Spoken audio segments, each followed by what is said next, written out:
Hello, hello, hello, hello. What's happening, family? What is going on tonight? Well, we know what's going on tonight.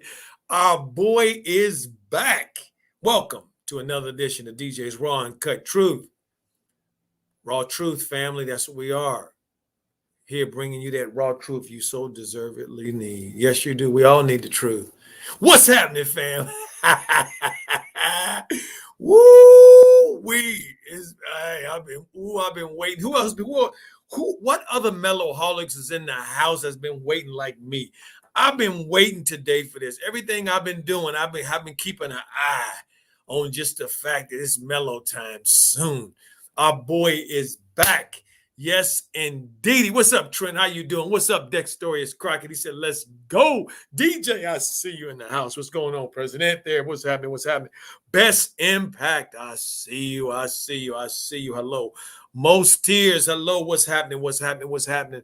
Man, family, listen, we've been waiting a long time. And listen here, let's just keep it real. Look at our boy. Look at him. I'm watching him coming in. Got the orange on, got the number one, the glasses. Oh, look at him. And you know what? When I saw him in that picture that I think AB put up with him and Jello standing next to each other, Melo looked like he has grown. I mean, he just looked so much taller than Jello now. You know what I'm saying, family? Yes, y'all do know what I'm saying. Yes, back in Portland tonight. Melo Drip is back. They are fully loaded, ready to go. I guess to, make it do what it do, baby. Yes. I am fired up, family. As y'all can tell, I am fired up tonight. You can believe that because, look, this is something we can't take for granted. I mean, we had to deal with this last year when he broke his wrist. Okay, ain't no guarantee, especially with this COVID stuff. Oh, they talking about him right now. Talking about him right now. Oh yeah, on the Portland feed. I'm watching the Portland feed on my. They got him at 20 points, 8 assists, 7 rebounds, 40% from 3, 43 from two. The boy putting up numbers, averaging 20 points. Boy putting up numbers. See.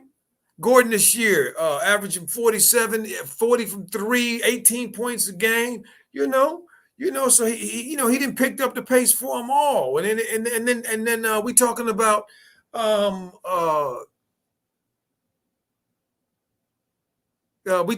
Miles. Everybody's back. So I'm looking for everybody. Look at Miles at 19. Melo leading the team in scoring. Family, huh?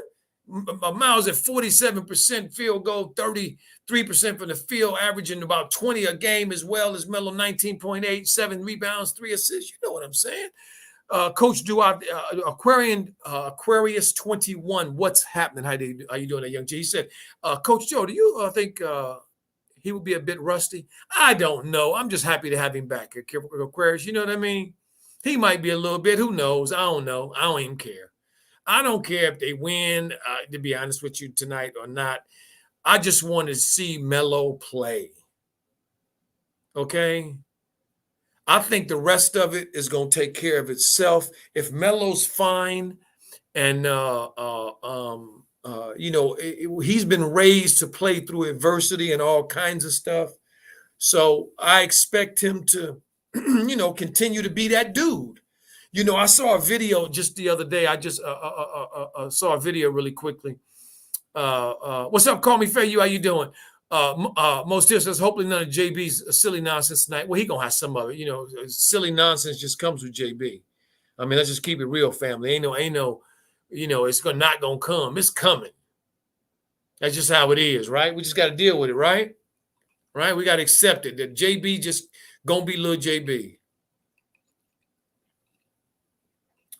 But like I was saying, I saw this video that was just a short video about 3 minutes long of showing Melo his journey.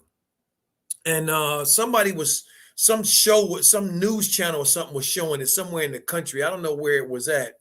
Because it was, like I said, it was just a short clip, but it showed, highlights of at 92 that he scored when he pointed at the half court mark, half court line, and then shot it and sinked and made it.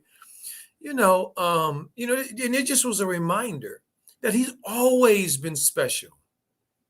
I mean, the way he was handling the ball and out there playing with all them bigger dudes and faking them out there, he was ankle bullying them then. You know what I mean? So, it's going to be really, really, really interesting, for me to, to see a couple things tonight. First, let's get our predictions out. This is probably the first game that I've done with Melo since he's been in the starting lineup that I didn't have a prediction. I don't have one tonight. Feel free to put y'all's in. I'm just going to keep it real with y'all tonight. I'm just happy to see our boy back. That's it. Portland is a traditional tough place to play. Chauncey is the new coach up there, and he's trying to, keeping it, trying to take it to another level. Shout out to CJ McCollum him and his family as they deal with this collapsed lung situation. Look at TJ Thor looking like a long drink of water with them sweats on, and they look like they flooding. What kind of sweats they got that don't go all the way down? What the dang diggle was that? Okay, anyway. Matthew Perry said, "What's up, Coach? What's up, Matthew? How you doing?" Trent said, "I couldn't find any of the MB1s at 3 of the malls near me or Foot Locker." Wow, how about that? MB that. So so it was just a reminder to us, to me, family, and I'm gonna remind you guys that Melo is special, and he's been bred for this. Like he said, he's a one of one. He really is. See, and even though them guys, I listened to all of what was going on.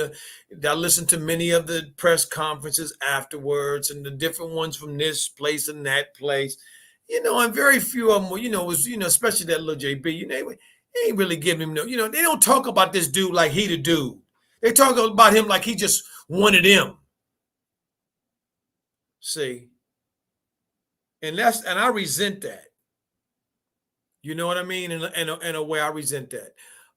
Drum Keys, what's happening? What's up, Young G? Said, what's good, Coach? Man, Melo, baby, Melo-holics in the building. We got Melo tonight. Matthew Peavy said, doing good. Good. I'm glad to hear that. Trent said, Melo might go off tonight. Remember, Nurkic has something to say about the real Melo is Carmelo. Well, you know what, Trent, he may end up doing that. You know what I mean? But the Melo I know, he gonna look to try to go off anyway. You know how Melo feel about them brothers from the other side of the water. You know what I'm saying? With all that old fancy talking and all of, you know what I mean? That kind of stuff over here. You come over here, and then you say, stuff that's out of, that's interesting. We don't go over there and say that and say stuff like, you know what I mean? It's just, woo, don't get me started about no Nurkic.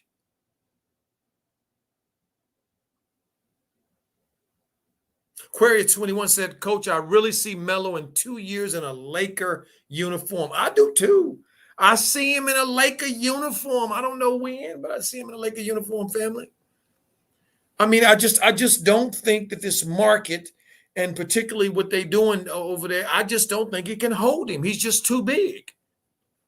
There's a new endorsement. I mean, not endorsement, a new partnership that Melo entered into with a watchmaker who makes $1 million watches and all that kind of good stuff. All that stuff for the folks out there that that buy watches. I think he said one of them is from, so the cheapest one starts at like $6,000 till they got some up to 60. So, Melo, he's a different dude, man. Family's a different dude.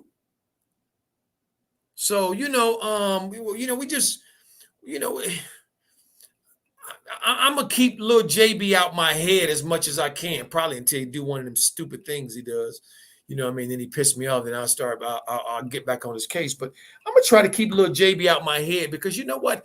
I've been watching this dude, man, and I think he really sees, he really understands that history is not on his side.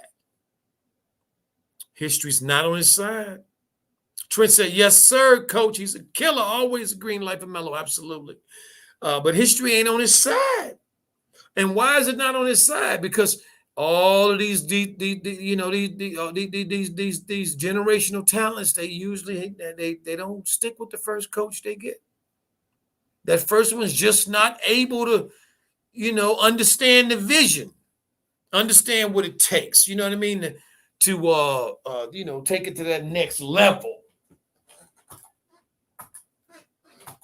You feel me, family? You know what I mean? Yeah. So listen. So get your libations and everything. We getting ready to tip off on another night of the NBA. Brought to you by the Charlotte Hornets and the Portland Trailblazers. Traditional tough place to play up in Seattle. As a Laker fan, I know that well. A difficult place to play up there. Melo is back in the starting lineup. There he is. There he is. Our boy is back. Woo! Yes. Melo-holic, stand up. Yes, indeedy. Yes, indeedy. Yeah, this has been a traditional tough place to play, Portland. So they certainly going to have to come out and play with the energy and the effort. They're going to have to defend. They're going to have to play as a team. You know what I mean? It's a lot of things got to happen, so I don't know. You know what I mean? How they going how they gonna do, they could hit the ground running. You know what I mean? But does that mean all those things we've been looking at all along they're gonna just disappear? No, I don't think so. Portland wins the tip. Yes, indeedy. Portland wins the tip. Melo Garden, Nazir Little, who is athletic, all get out. Nazir Little, I think that's his name. That boy, that young G can, he can get out. Look at Nurkic down there bullying clumsily. There we go, Melo. We off and running. Baby. We off and running. There's Gordon fumbling, bumbling, stumbling to the basket for the Hornets' first turnover of the night. Oh yeah. That was that. He gave him that. That's a little, big dudes. Them giants getting there. They like to, they banging with them shoulders and them hips and stuff. That's what he just did with Plumlee. See if Plumlee gonna fight him back. Come on, Plumlee, fight him back. Woo! Look at Plumlee. He tried to fight him back. Did y'all see that, family? He tried. Walter Robinson, how you doing there, young G? Good to see you. First Charlotte game in weeks. Yes. Glad you made it. Glad to see you. Ain't seen you in a while. 2-0. They going through Nurkic. Portland is. Oh, that was very nice of Plumlee. Clumsily. Made a really nice jump hook from about 5 feet. It hit all of air. Boy, that thing looked like it was one of them. Pull, boom! I was waiting for the shotgun to go off. That looked like a quail, a duck, like it wasn't nothing. It looked like a duck. Man, oh man. Portland's up 2-0. The Hornets haven't scratched yet. So we're gonna see if they Melo. Look what they trying to get clumsily off. Look, found Nurkic sleep a little bit, and Miles made a very nice pass. That was a very nice dime that Miles threw to Clumsily, and he actually made something of it. I appreciate that, Clumsily. Way to go! Yeah. 2-2. Clumsily going to the free throw line for an and one. There you go, Clumsily. Oh, they say he left a little bit too early, it looks like. Let me look at Melo, look at his face and see. Let me see what I see. Look at his face. I've been looking at him. So I said it looked like he just on letting him, he's just trying to, just weave his way in there. You know what I mean? he ain't really doing, really nothing yet. It's just 10-25 in the first quarter, 3-2. Clumsily hit his free throws. Woo! Is that Dame Dollar? Dame Dollar, boy. Woo, he hit that thing. Dame Dollar shooting 31% family from three for the first time in his career, shooting 31% from three. Ouch. Oh, yeah, Damian Lillard, the dude number 0 on the other team. What's going on with who is that I'm hearing? Is that Gunna Boy? Yeah, what's up, man? How you doing? Well, hello there. How are you there, young man? How you doing there, young G? I'm doing good. I just busy chilling. Okay, well, it's good to see you. How things been going? Things are going really good for me, man. Thank you. Good. Yeah, Well, welcome back to the feed, to the thanks, man. stream. Yeah, Yes, glad to be back. good to hear your voice. Yeah. Melo makes his first shot, and coincidentally, family, we saw that it was, what was it, a layup? He didn't shoot a three, so I really like that. I must say, I really like that because that means he figured out really quickly, where his spot was going, where he could get the easiest shot, and for him to get to the hoop that easy, he made it look so easy. It wasn't even funny. Looking really sharp there in them MB1s. Huh? Portland's up 8-2. There's Melo again going to the basket. Oh, And this time he got fouled. But you know what? I'm so looking forward to when Melo. Ooh, I just can be projecting when he gets about 15 more pounds on him, pounds of weight on him. Ooh, he gonna take this one right here, and this thing is getting thrown down. I don't care. And look at what you call him, Jones. He a veteran referee standing under the basket. You can see Nurkic's arm on Melo pushing him. And okay, so pushing a guy while he's shooting is not a foul. This is the kind of silly nonsense. And that's Jones, who is a veteran referee, standing there with his whistle in his mouth like he at the park. Yeah. Ooh-wee. That's the text. I don't know. Like, hey, at least they gave it to him. Well, I mean, yeah. What I was happy to see is that they knocked down both of them too. Did he knock down both of them? Yeah, he did. I'm happy to see him being aggressive. Yeah. Already being aggressive, being and going to the basket, being aggressive. Yeah.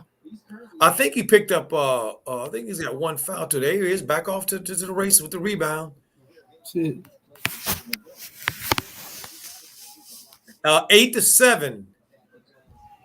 Portland's up 1.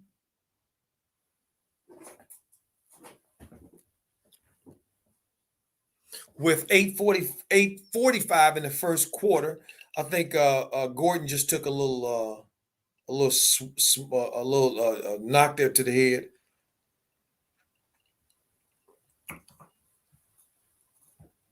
Yes, indeedy. I'm loving our boy's energy. I like it the way he's moving and everything. You know what I mean? He looked like himself as he just launched that three. Well, I'm glad I got a chance to see it from up top because I could see that doggone thing was short. Sure was short, boy. That thing was short, Melo. That's legs right there. Shout out to Anthony Edwards from the young Ant-Man making 10 threes the other day. Gunnar, did you see that? He made 10 threes. Yeah, that's crazy. Man. That's wild. That's very good. Very, very good. Very good. I'm proud of him. Yes, me too. Yeah. Me too. I'm very happy with. They play my Lakers tonight too, on ESPN tonight. The Timberwolves. Oh, yo, Coach Joe. I'm not gonna lie though. I don't know why. I'm just remembering this. But remember at the end of last year when he was like talking trash about like not getting Rookie of the Year. Like, what do you? Oh yeah. That but I don't pay that stuff no mind. You Yeah, know, when it comes down to it, Gunner, you know, for myself, I don't pay that no attention. yeah. It's just competition. Like I really don't care. Like You know what I mean? Because the bottom line is, it was consensus that Melo was the best rookie last year. But Ant is very good. yeah. Okay, Ant is very good. I can't take nothing away from that kid. That kid is, and he's having a great second year as well. Hmm. Definitely. Like they were the only two really in any type of running. They were smoking everybody else in that rookie of the year race.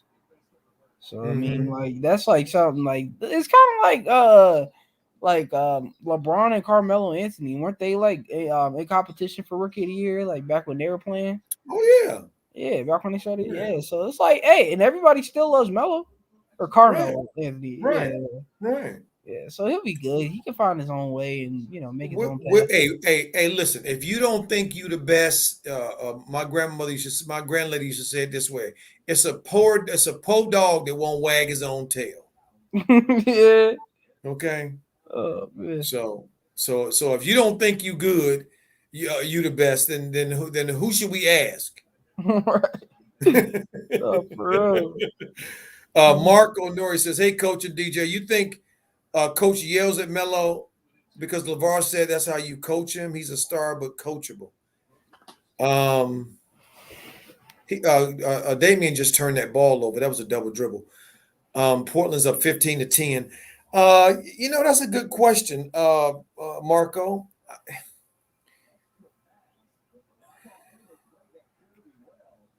Well, You know what? I don't know. You know what I mean? Because um,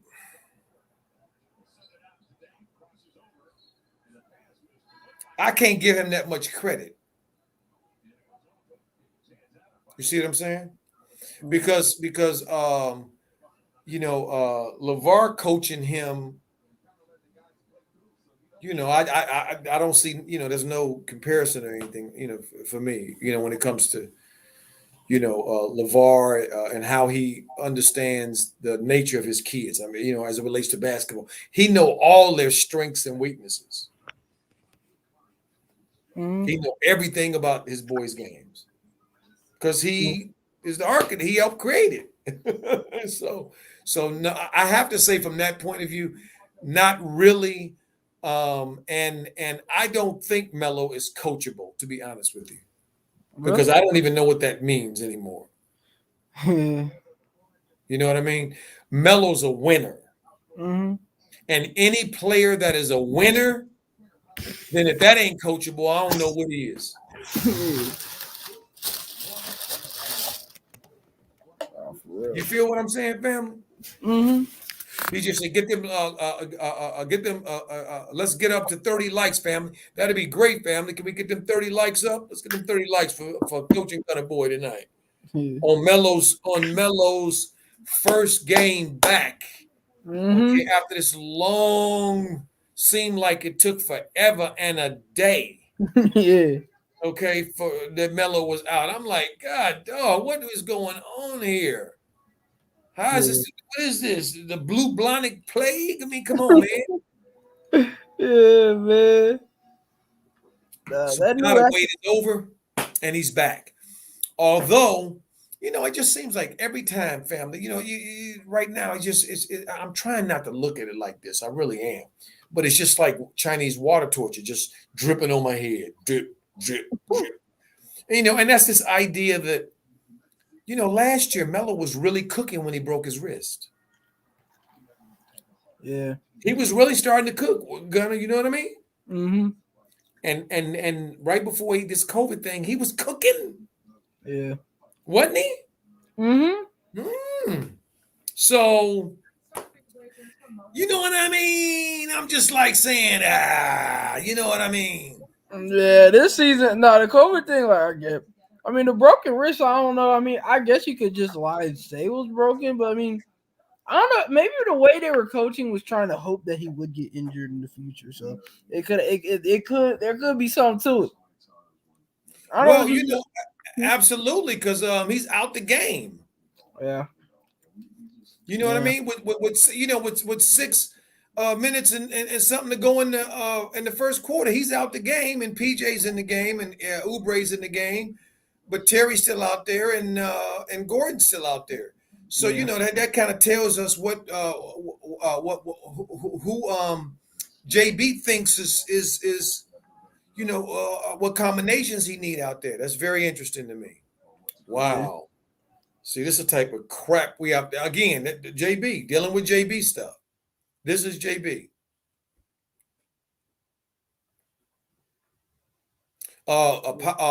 18-10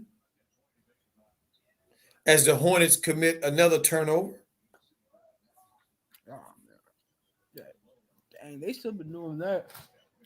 Oh yeah, what's they scored? Since Melo left, I literally just didn't watch a game. Um, I think they were a little bit under 500, a couple games, maybe a game or two under 500 of the days that he was out. I mean, the games that he was out, I think. To be honest with you, know what, Gunner? To be honest with you, I'm not really paying too close attention to this stuff right now. To be honest with you, the records and stuff, I'm really not. Yeah, You but know, he was. because it's just the beginning of the season. It doesn't really start getting, it's not really watching time until after the All-Star break, as far as Yeah, that makes sense. or at Right least now, after, or at least after Christmas. mm-hmm. Can we get to after Christmas? Yeah, my bad, coach. You know what I mean? I want us to get to Mm-hmm. after Christmas at least. You uh, know. uh, Look at Nassar Little. I tell you, that kid, boy, woo, he waited till Melo got out the game before he started going beast mode. That kid yeah. is so athletic. He just bumped chests with PJ. Who little? Uh, Yeah, Nazar Little. Mm-hmm. you said Nazir. Nazara? What is his name? Nazir? Nazir? Oh, what, Damien or what, Nazir? No, Oh, Little. Nazara. On Portland's team, number. Oh, yeah, I know who you're talking about. Yeah, Yeah, the yeah. kid. I think he went to. Didn't he go to Carolina? I think he went to Carolina. Oh, Trent said 5-0 run, 5-0 and one turnover since Melo was taken out. Walter Robinson says, have you ever seen a coach just out coach himself? Walter Robinson, that is a very good, I love that. That is a great take. Okay, that is a great take. Yes, I have seen it and but not at this level. Yeah. Joey said, "What's up, Coach? What's up, Joey? How you doing? How you doing?" Uh, um, 22-10. I mean, that lead has been slowly but surely, just see. Let me tell you what worried me, not worried me, or what concerned me about this Hornet team while Melo and them was out and all the rest of this. Is that schizophrenic helter skelter? We us against the world. We down. We just play like we're on fire. It's fine when you're down. The problem that I concerned for me was that this team doing that is that they will think this is how they should play. Yeah. No, that's true. It could be a double-edged sword at that because, like, one, it could be like you play hard and you don't give up, but then two, it's like you're gonna keep waiting until it's almost too late to like change it, and then Right. that's like cutting it close is just a step behind losing. Yeah. Right. And also not establishing a routine, a consistency. Mm-hmm. See. Yeah. See. Hey, what's up, Uncle Vern? How you doing? That's my OG. What's up, Uncle Vern? How you doing? He said, "Yeah, Little went to Carolina. Absolutely, Little went to Carolina. Show did 24-12. Family. Oubre's at the free throw line. 4:30 left in the first quarter. I mean, it seems like this quarter. It seemed like with Melo out, man, the quarter just go on forever. Look what, man. So I'm not even understanding. Oubre made one of two, 13-24. I must say I like the Hornets energy. I do. They're just not making shots. That's part of what's kind of going on. They're just not making shots. Gordon actually played halfway good, decent defense against Dame. Oh, wow. Hmm. Dame kind of let him off the hook by taking the kind of shot, taking that shot that he took. But um, glad to, excuse me, happy to see him. And again, Dame tried to take him off the dribble this time, and Gordon stayed with him. What is going on with Gordon? Gordon found him. Then Dame said, "That's enough of this." He just took the money back from him. Just give me them cookies. And then Portland just turned it back over again. What is going on here? This is professional basketball. Is this the Filipino big midget league? What is happening here? Mm-hmm. Looks like a comedy of errors. Man, what happened to Damian Lillard though? Like, I mean, like I think he's doing good like this game, but like felt like he been on a long stream of just playing like bad. Well, I think he was injured, to be honest. Oh yeah. Mm-hmm. What, like in the off season or? Remember he was on the Olympic team. Oh yeah. That's right, and he had some kind of abdominal issue, and so I think he was injured, and I think he's just now getting back healed. And so we're starting to see those percentages go up, starting to see his body language looking a lot better. So that's good.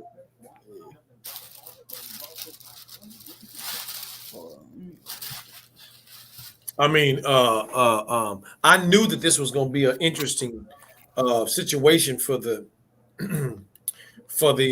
Hornets because again, Portland's a tough place to play, for teams, and so.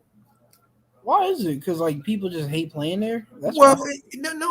well, partly because it's so far. I mean, it's the Northwest. I mean, it's the furthest, almost west you can kind of go. Seattle used to be, and now it's Portland. When you're coming from the East Coast in the Midwest, Yeah. and teams just it's a different kind of place, and they got great fans. They really support their team.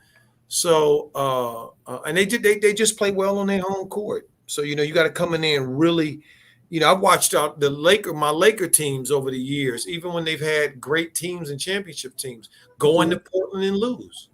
Mm. It's just hard to play in a regular season setting. Yeah. When in that gym, some gyms are like that. Some stadiums are just like that. Gunner, because most of these guys are physical enough and athletic enough to play professional basketball. Right.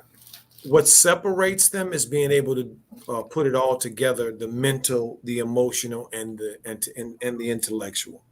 Mm-hmm. See, you got to put all those things together. Mm. See, and so when you can put all those things together, then you can play on this level. And it's hard for for some guys to do it. There are a lot of guys that can play, but can they play on this level? That's a whole different kettle of fish. Yeah, that makes sense. Dang, you like mad deep when it comes to basketball, like smart with all that. I've been around it a long time. Been around it a long time, Gunner, and been behind the scenes with it as well, and watched a lot of development, watched a lot of young men become men. In this Russell Westbrook right now. I remember Russell when he was a little guy trying to, one of my friends coached him in high school. A coach that I know, and I'm looking at Trevor Ariza. One of my buddies coached him over there at Westchester, where he came from. So I watched him grow up. So James Harden and all these, LeBron was in our tournament when he was at St. Mary's. We had him for a game over Dwight Howard. So I've seen a lot of players over the years, and so you kind of get to get comfortable with it. You know what I mean? Yeah, and I bet being a coach, like when you see so many players come through and like the ones that actually like probably make it or go the farthest, like probably all have some like characteristics that like they all share. Mm-hmm. Yeah, do you Mm-hmm. follow? They do. They do. You're absolutely right about that, Gunner. They do. They most of them look a certain way. Yeah. When you see them up close, they mostly look a certain way. They kind of walk a certain way. You know what I mean? They carry themselves a certain way. And the guys that are anomalies or the exceptions to that rule, they stand out greatly, like Charles Barkley. Yeah. He was not a big guy, and he had a weird kind of body too, but he was a big guy, and Right. and and you know what I mean. But and so so that's really uh, um, um, kind of that's one of the things that I kind of look at. DJ said when JB subbed Melo out early, they lost all the momentum. Absolutely. Mm-hmm. Absolutely, they did. That's why DJ. I said before the game, I wasn't gonna get no predictions about Melo's performances tonight. I don't care if they win or lose. I just want to see Melo play because the bottom line is we I'm not gonna keep putting any effort in the idea that JB gonna be something different. Yeah. He ain't, and he ain't gonna be something different. That's why he gonna be out. Yeah. The Crown said, "Give me Book Knight and Lamelo. JB not reading the pace and size difference. If he keeps this up, they will be blown out of the gym."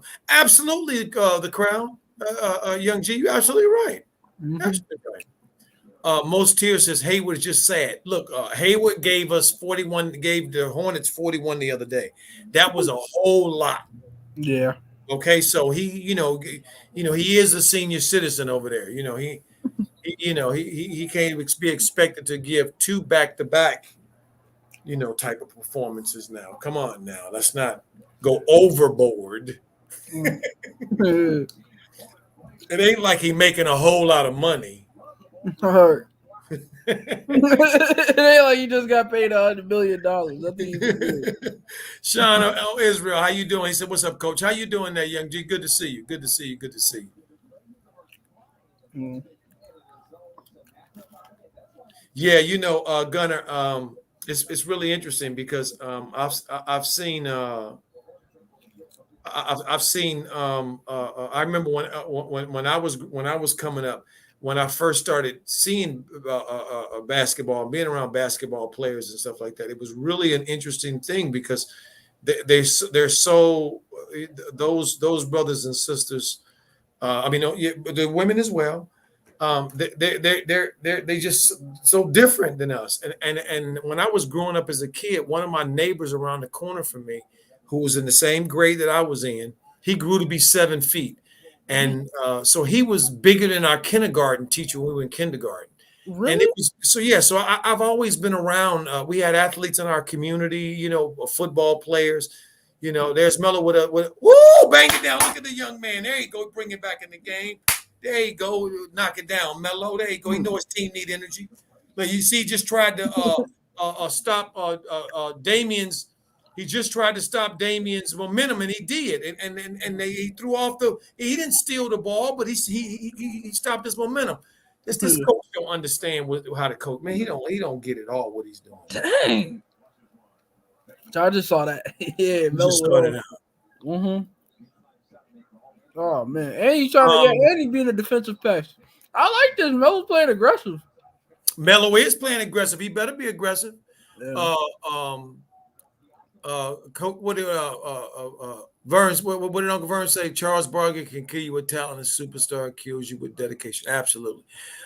Sean O. Israel, listening from the job. Love your knowledge for the game. Thank you, Sean. Appreciate you. I'm glad that we could spend this time together while you're doing your business. Lux Norskill says, Coach, have you read the ESPN article about Luka and his former head coach? No, I haven't read it yet. I really haven't. Hedging for VC. Hey, I just got back from Spider-Man movie. Hedging, I hear it's great. I hear it's the best Marvel ever. Give me a thumbs up or a thumbs down. What would you rate it 1 out of 10? Melo for 3. Bang, bang, baby. Man, come on. That boy just trying to keep him in the game, man. Look at this. He's trying to tell y'all what we need. Mm-hmm. Look at Melo, man. This boy is just wow. That's why I said, family. Y'all see how he's the only one that's really, really ready? Nah, for real.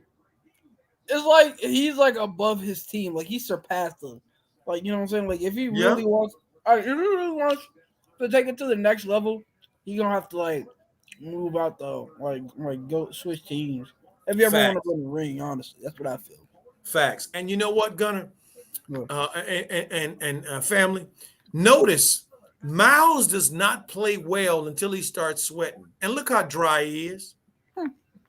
See, if I'm coaching Miles, I'm gonna make sure that Miles is sweating the first 2 minutes of the game. Okay, Yeah. I'm making sure that we going through Miles and we get Miles is get Miles is the that energy family for this team that can't be accounted for. Yeah. Can't nobody stop Miles when Miles is doing his thing. Mm-hmm. You say who coached Duckworth in Portland? Edelman. Coach. I mean, Uncle Vern Edelman coached him. Rick Edelman coached him.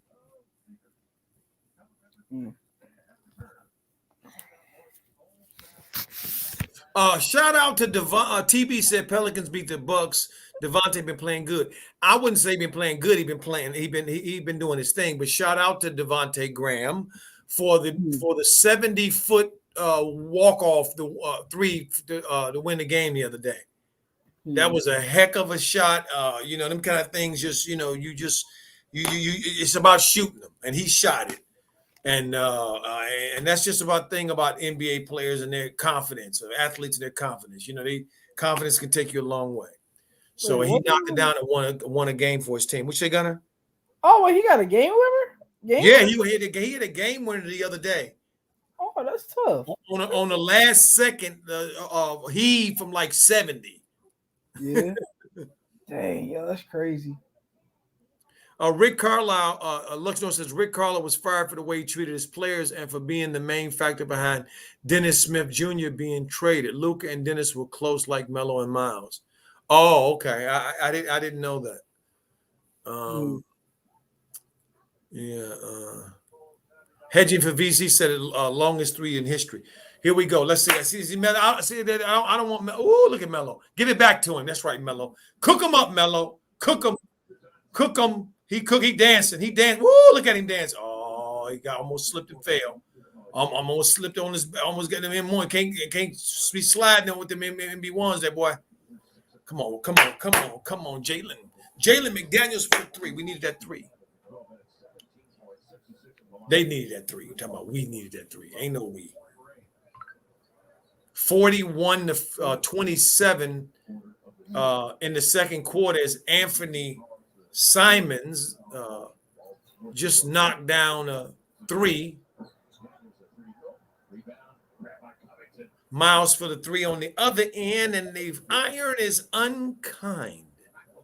44. Are they up 20? I can't think who said it in the chat, but somebody said it in the chat. Before you know it, they're gonna be down 20 if he don't do right.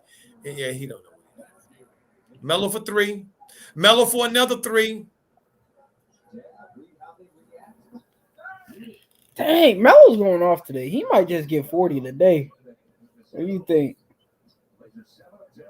Oh, wow. The referees didn't call that phony fake foul. That's pretty good.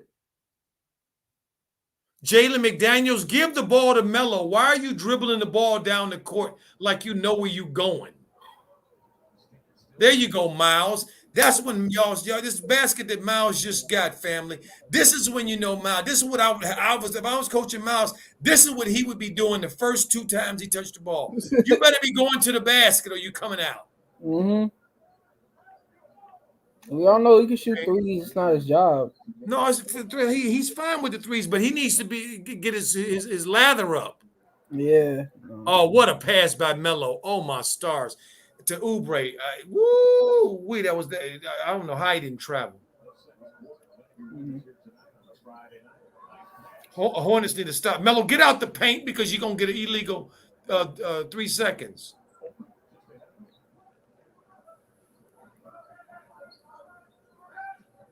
Ball gets into the paint. Oubre maneuvers from the weak side. Makes it a tough deal for him. Who's that, bro?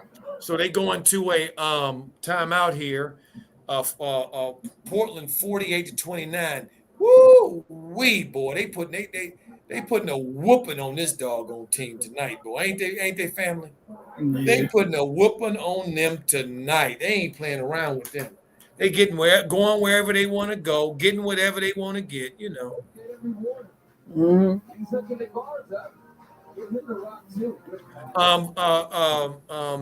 Vernon, Uncle Vern, the 7-footer kid. No, not Kevin. I know Kevin, but Kevin's high school coach was I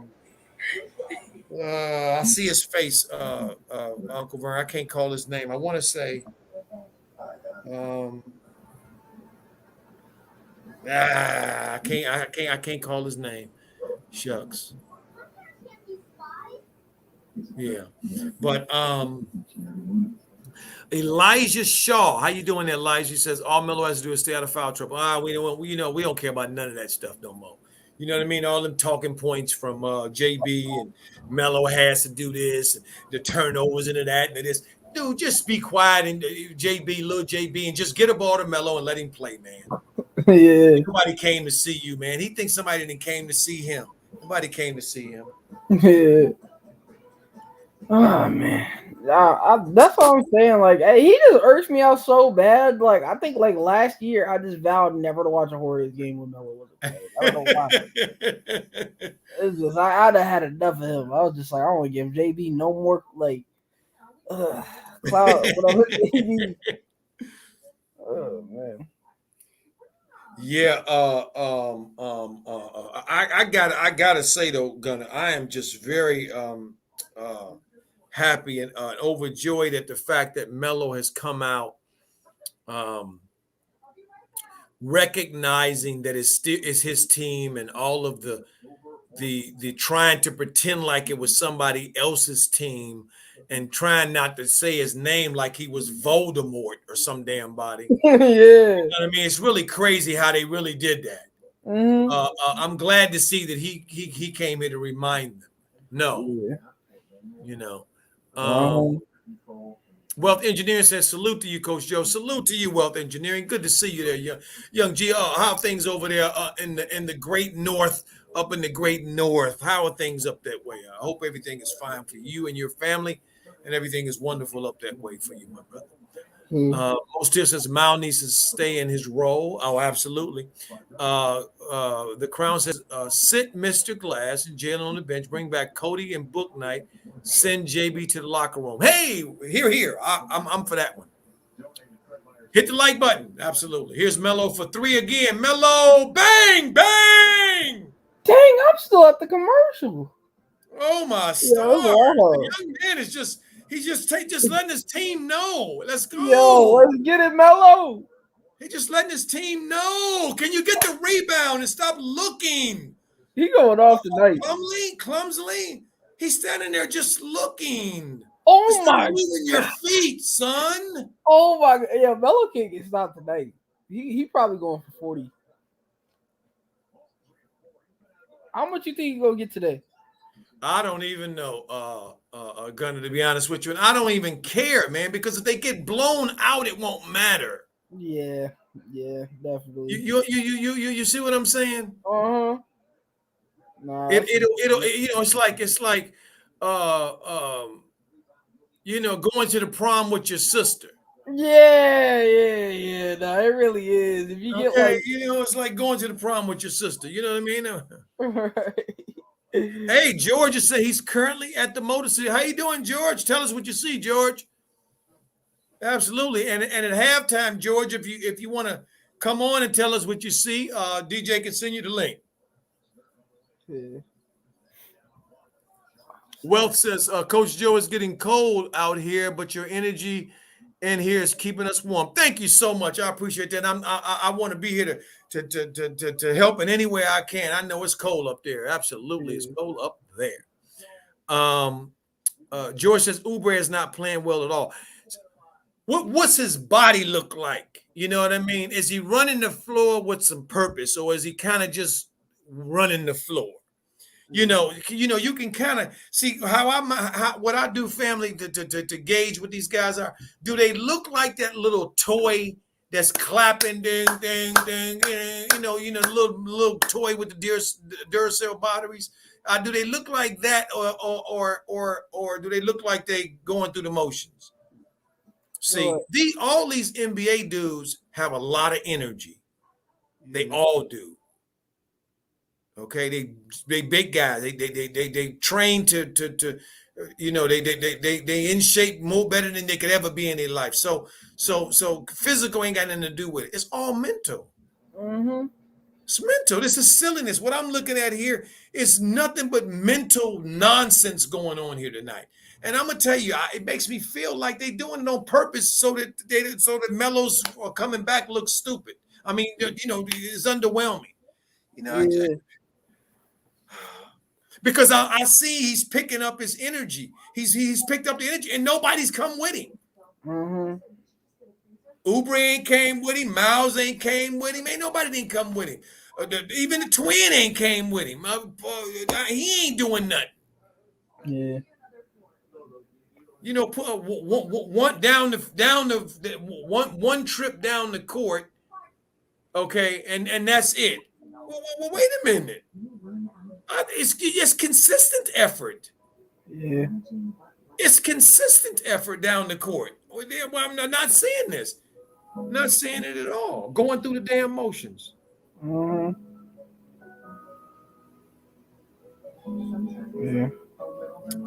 Time Travel says that LaMelo's been resting. He should be very fresh. Well, I don't know about the rest part, and the fresh part probably fresh. I don't know about the rest part because I don't know how he dealt with COVID until Melo gets on the podium, or until somebody asks him those questions. How was COVID? What was it like? How did it affect you? We won't know because everybody has responded to this thing differently.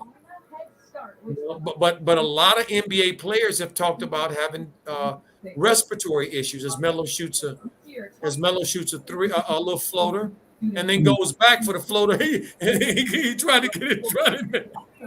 I love it. That was great. He missed the floater, then he got the rebound, and then while nobody was guarding him, he shot another floater. He missed that one. And I like the fact that he's like, yo, I ain't gonna play. I'll just shoot. Ain't nobody gonna play with me, then forget it. Hey, at least he got another rebound. Oh, absolutely. I'm not gonna complain about nobody who's out there playing with energy. Okay. Yeah. Because you can't win in the NBA if you're not playing with energy. Time Traveler. Oh, he actually had COVID. Yes, Time Traveler, he did. He had COVID. He actually had COVID. Oh, for real? Oh, yeah. That's wild. Mm-hmm. About 5 or 6 of the Hornets had COVID. Dang. Terry, Jaden McDaniels, Clumsley, Ish Smith. Yeah. So and then those guys were used to your Melo was getting, to me, he was getting into his flow. He was getting into a little floor. There started to be some consistency with his minutes. Remember before he went out, family? There started to be some consistency with minutes. At certain times, he was playing the whole first quarter, playing a lot of the fourth and stuff. You see what I'm saying? So now all of a sudden, all that's been disrupted. Now he's back on the bench. See, I was the coach just hating. Like, I don't even know what it is, honestly.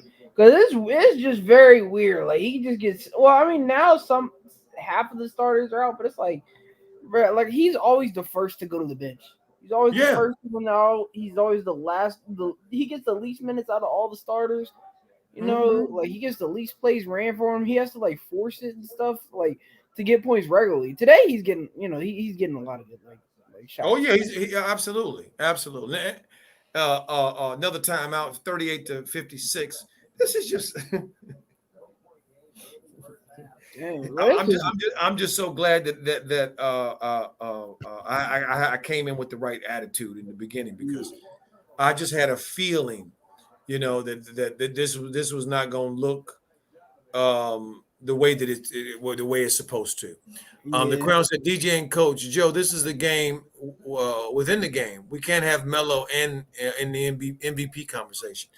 Hey, Melo is showing us the Crown what he thinks about that. He didn't Yeah, came no, out aggressive. He could care less what these dudes trying to do. yeah, See, and that's what I saw in that little thing I was talking about earlier, that little clip I saw of that story they did on Melo, is that he has just persevered through so many things.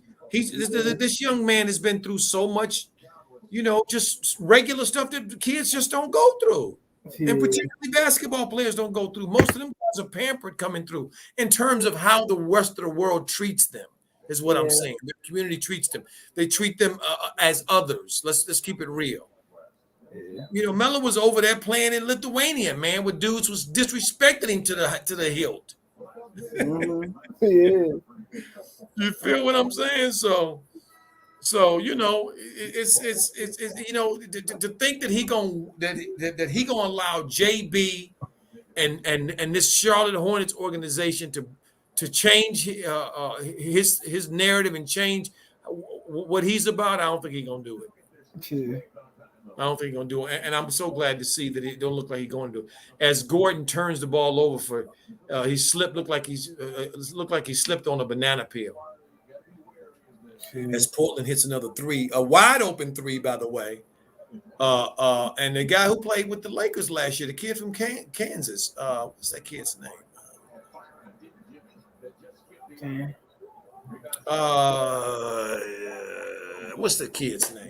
Ben.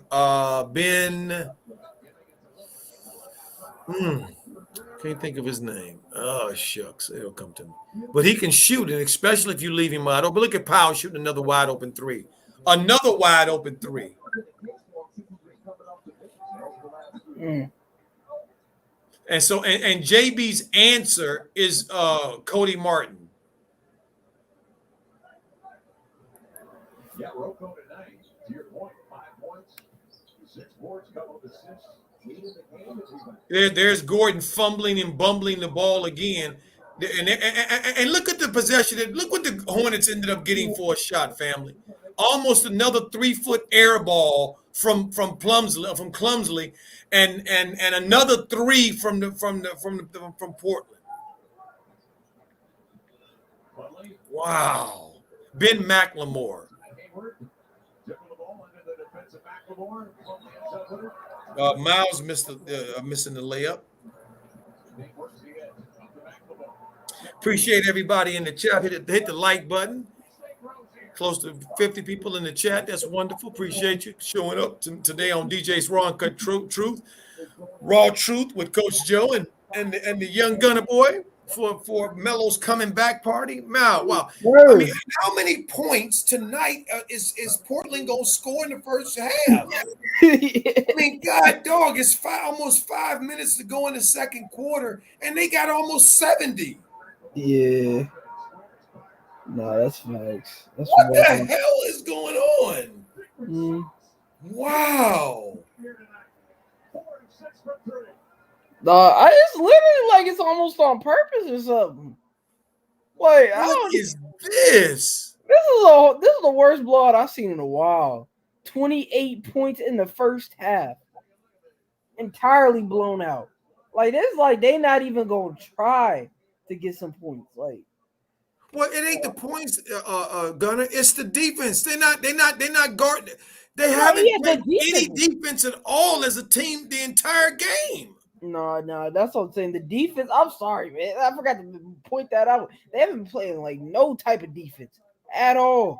They just letting everything go through. Like, they just want to make it look bad. So it's like on Melo's arrival, it was a blowout or something like that. I mean, I don't know. Obviously, it's probably not on purpose. Maybe just because they just having bad nights, honestly. But I'm just saying, it's just like, dang. Of all nights to play bad and not play any defense whatsoever, they picked tonight. Well, the thing of it is, though, this Gunner, this is the thing, and I'm so glad that you were saying that you were giving me some perspective there. Melo's back in the game. Back in the game. This team does not have the level of talent that Melo needs to play with. Yeah. And that's just all it is to it.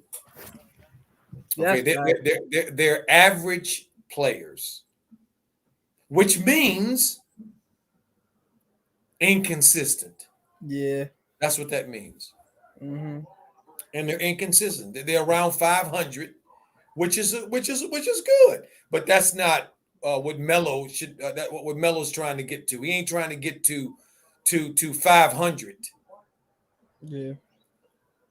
See, Mm-hmm. as Nance Jr. shoots a easy, just like he's practicing. Whew. It's cause like, why would you have PJ Washington like guarded like a 7-footer, like from what it looks like?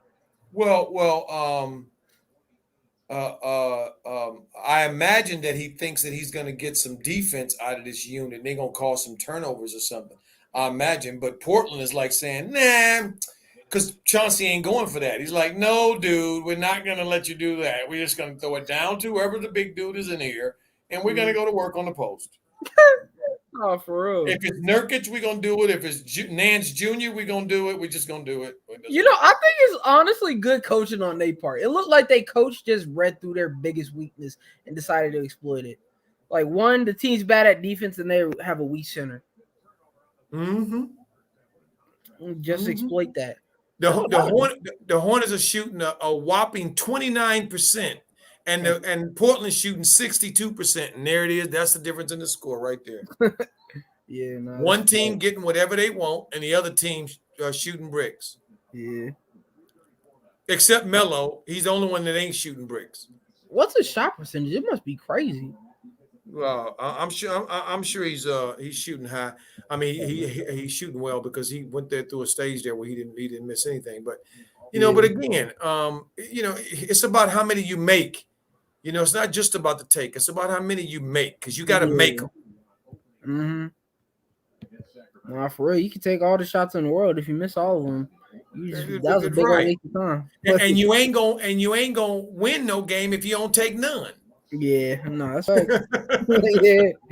So you got to find that balance, man. That's right. So you got to be aggressive. Cody Martin hits a 3. You got to be aggressive.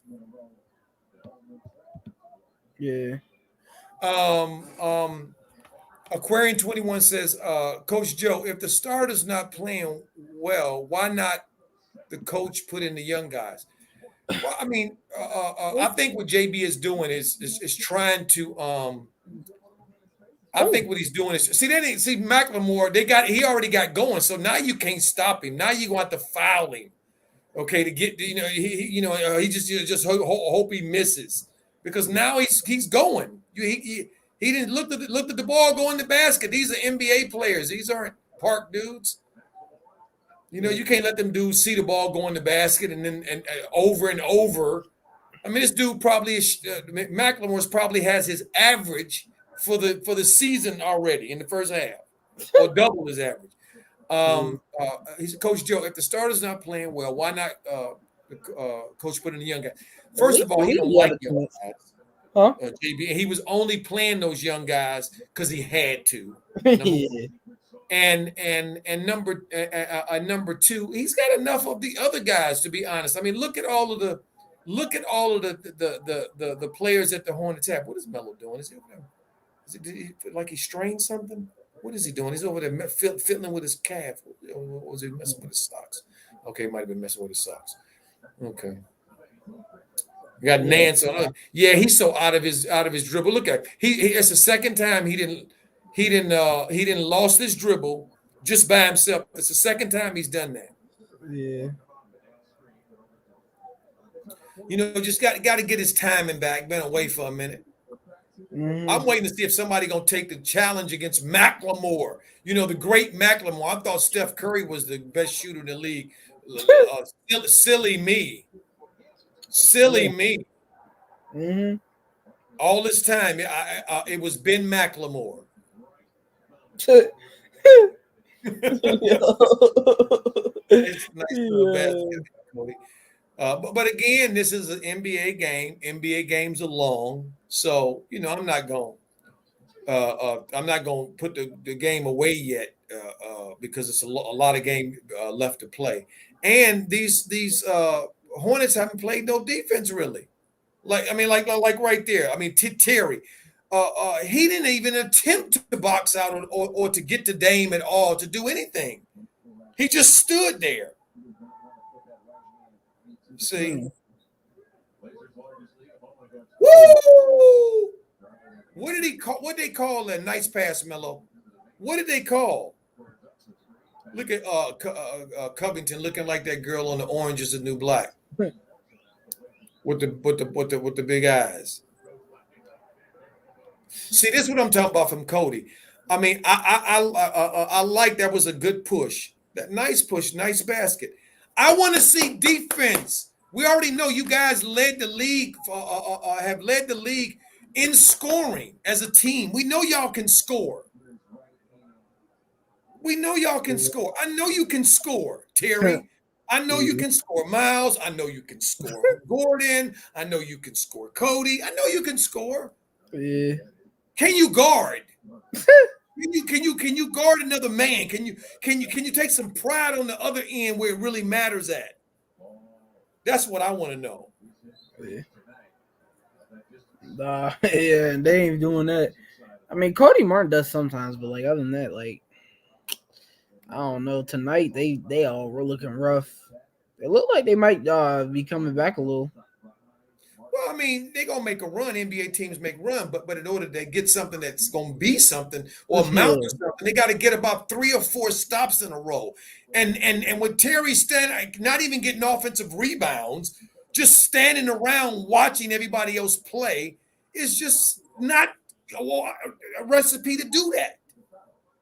Yeah. And then fouling. Just fouling because you don't want to move your feet. So you reaching and slapping.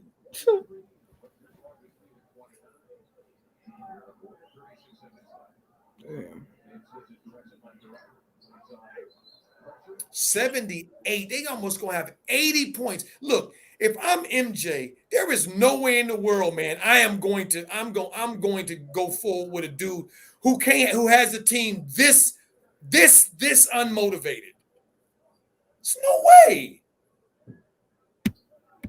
Because if the players got any love for their coach, they wouldn't come out like this. Yeah. Nah, for real. Hey, This is it's embarrassing.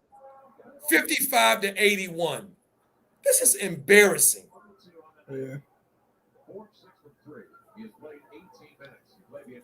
Do you think Melo might try and do a little half court? Or well, you further ahead than me, so I don't know. Oh no, the half is over with. They've gone to the halftime.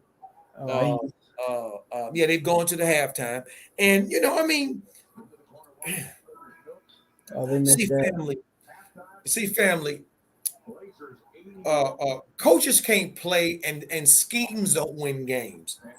Players win games because players have to buy into schemes, have to buy into game plans, have to execute game plans and all that, have to put forth the energy and the effort to do these things. The players have to do that.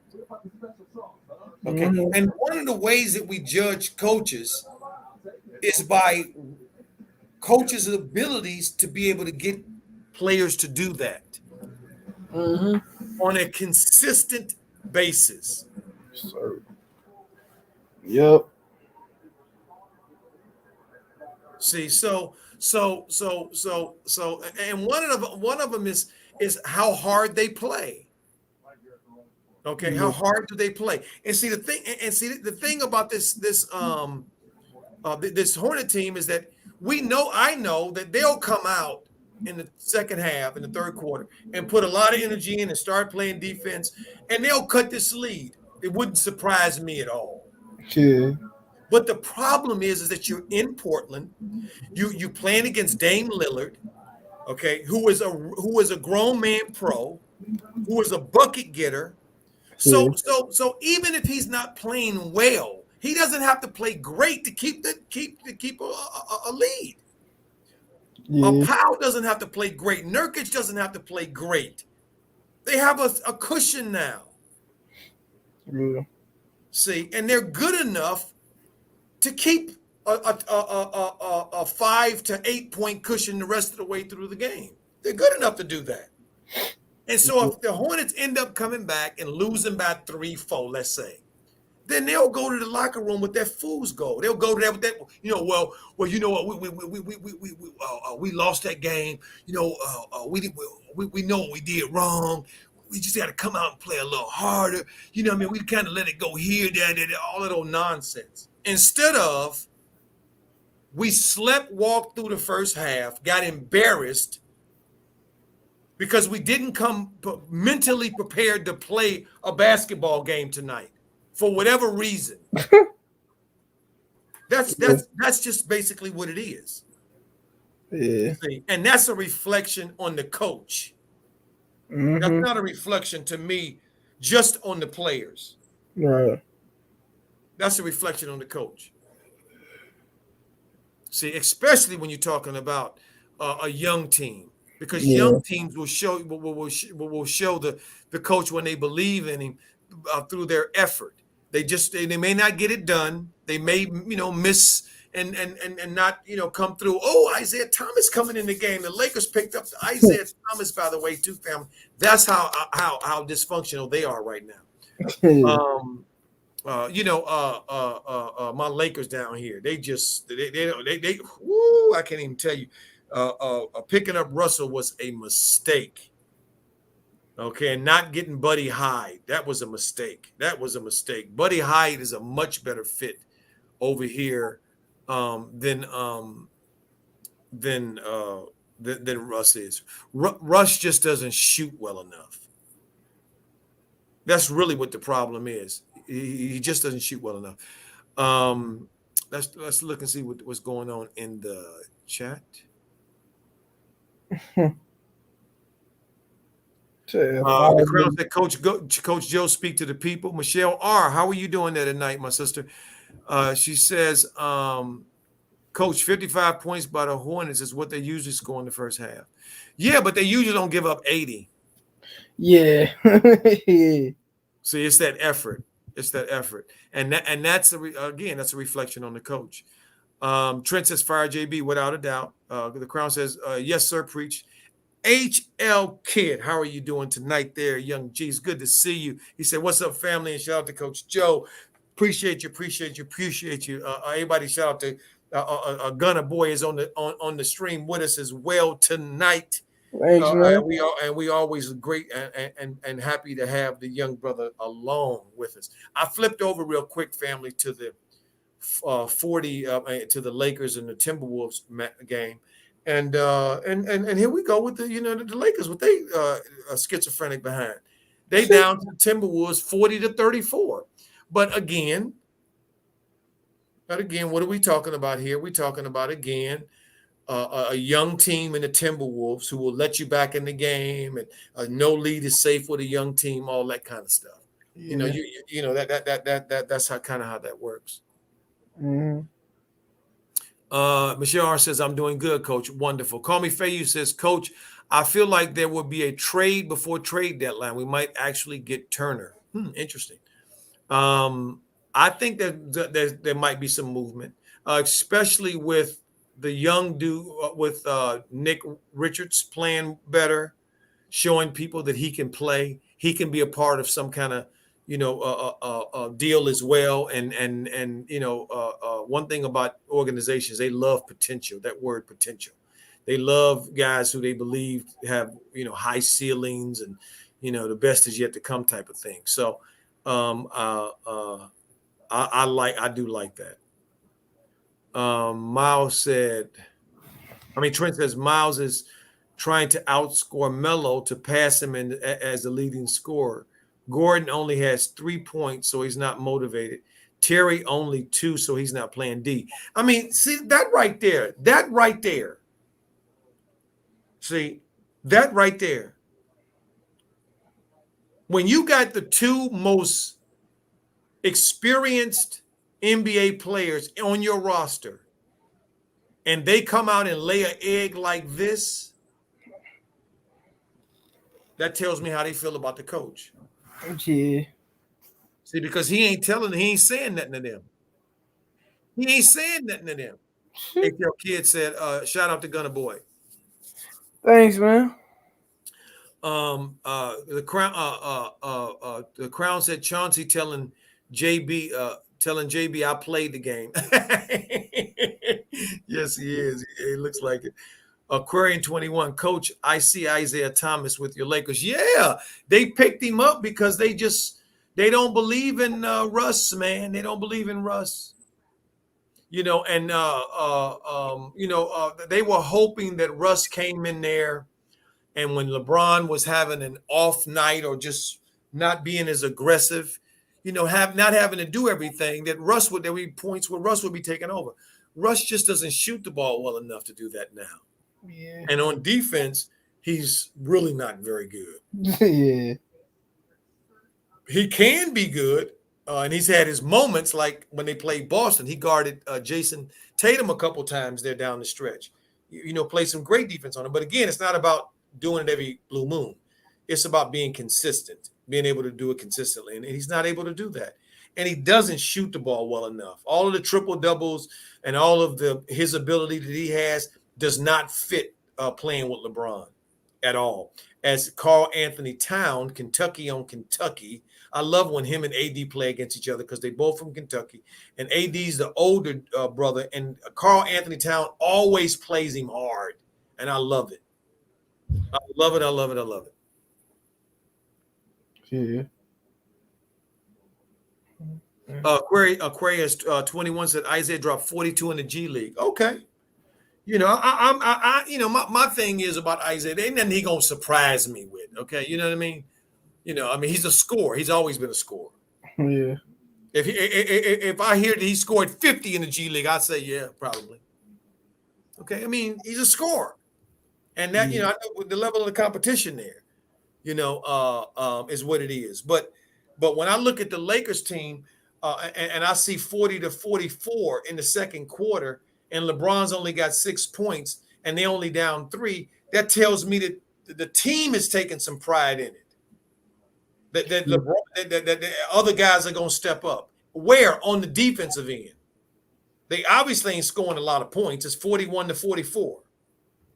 Okay, they're on schedule to score 88 and 40 and 82. Okay, so that ain't no shout the house down. Okay, but it's respectable. It means, it's respectable. And what the Hornets did today is just downright disrespectful. Yeah.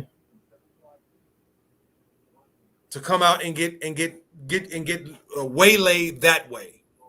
Yeah. And how many timeouts in these runs did we see Borrego use his timeouts to help his young team or his team that's not listening to him to at least slow the other team down? Did we see him exhaust the first half timeouts? No, we didn't see that. No, he did not. He didn't do that. That's what I was saying. Like, when he was getting hot, if the other team was blowing me out like that, I would try and use every timeout to slow him down and hold it as long as possible to lose momentum, so we can build ours back up and replan against him. Since he's all about schemes and stuff like that, why don't we do that? The Crown said, we read that one, DJ. The Crown said the problem is that you need to stop trying to disrespect a veteran and take some notes from Superman.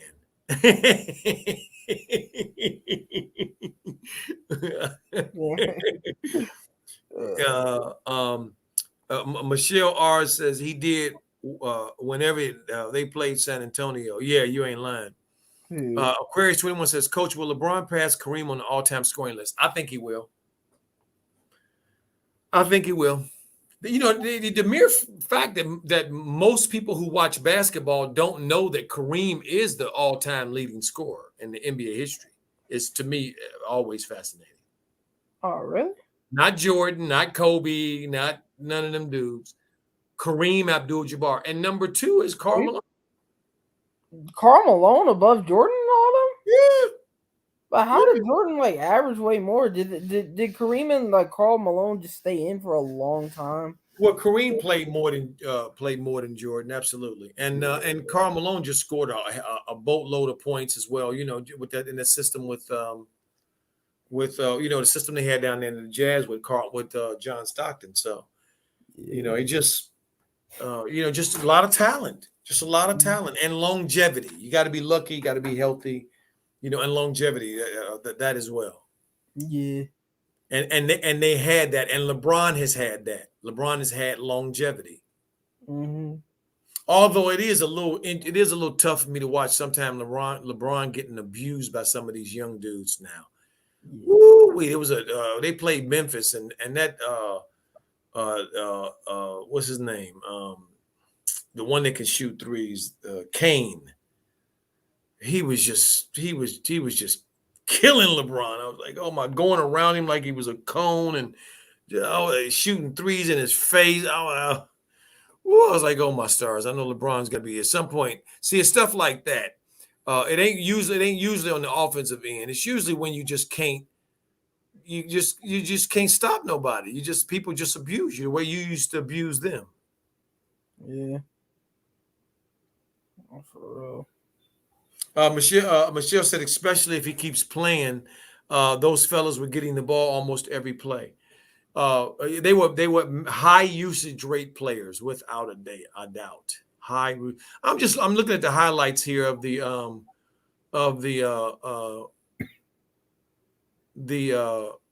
first half, and they tried to play a little defense here and toward the end of the second quarter. They attempted to play just a little bit. And but at that time, though, everybody on that Portland team was already in their rhythm. So now you got to really try to get it, put the fire out. It's already raging. Now you need 2 fire trucks so you to put the fire out. And that's what you can't do, especially on the road when you're playing in a tough environment. You can't just come out and just give up. We saw it too. Took Melo out the game. Lee started going the other way. Put Melo back in. He starts making baskets, getting some people involved. Next thing you know, he's back out again. It's like, this dude is just, he doesn't have a feel for the game to me. He just does not have a feel for the game. And he certainly doesn't have a feel for his personnel to me. Because he certainly hasn't picked the right combination tonight. Every button he's pushed tonight has been wrong. Every button he's pushed tonight has not worked. And he hasn't pushed that many. That's why the crowd was asking about the young players playing. Why ain't putting the young players in? And that's a good question. Third quarter's back up, 81-55. The Hornets start out with the ball. Miles comes out with a basket, very aggressive basket. Nice little turnaround. Let's see what the defense looks like. Let me see what their effort looks like. If they can guard on more than one action. Okay, there's one action. There's 2 actions and a missed 3. Okay. So the basketball gods helped them on that. So they guarded 2.5 actions there. Yeah. And then there's Terry going in. See, this is what you need. You need stops on the defensive end, like they got, and then you need well executed plays on the offensive end, which they didn't get, because Terry went in there throwing the ball up over his head on a hope and a prayer. Nurkic for the 3. Miles, give Melo the ball. And go get in some position so Melo can throw it to you and assist you. You don't need to play make. Gordon finally joined the party. Just hit a 3 at 60-81, so they've cut the lead to 21. Gordon's got 6, by the way.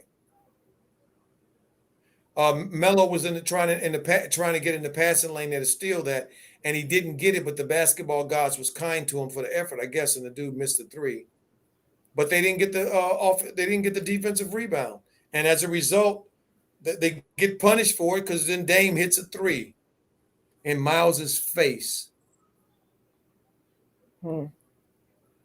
Melo for his first three of the second half. I don't know how many Melo had at halftime. Gunner, did you know? He had 15 at halftime. He got 17 on 6 of 9, shooting 3 of 4 from the free throw line and 2 and 2 from the free throw line. From the free throw. Yeah. 2 of 3 from the 3-point line and 2 of 2 from the free throw line. Yeah, hopefully he can keep it up or like try and keep scoring. Because typically, did he just hit a three? Yeah. Oh, bet. Okay. He didn't hit a three. He didn't hit a three. He hit a mid range. Oh, he had a mid range. All right. Floater. Yeah, he hit a little floater. All right. Yeah, that's good. Well, hey, at least Dane is wincing. Dane is wincing there, and I heard him talk about getting that cortisone shot. Come on, Plumsley, get a dog, Plumsley. You can't let the man just dribble like that, man, and give him no defense. Look at Terry, man. I'm gonna tell you what, that contract that Jordan them signed with Terry out of being lazy. Yeah. They're gonna regret that. You mark my words. The same way they're regretting this one that Gordon. Nah, because with Gordon, after I saw like Lamelo play that way in the first season and then come back this good in the second, even better in the second, I would have been trying to ship Gordon out of here. Like Terry, like at least give him like a minor package. He didn't need 90,000. I mean, no disrespect to Terry, but I mean, I'm glad he got the money. Absolutely not. Yeah, no, that's what I'm saying. And that long of a deal, 3-year deal, a 3-year deal, the third year an option. Yeah, that's wild. That's the dumbest. You wasted all that money for like. I mean, it was a 3-year deal, and I guess that that is a long time, but it's like 90 million. I think it was a 4-year deal, wasn't it?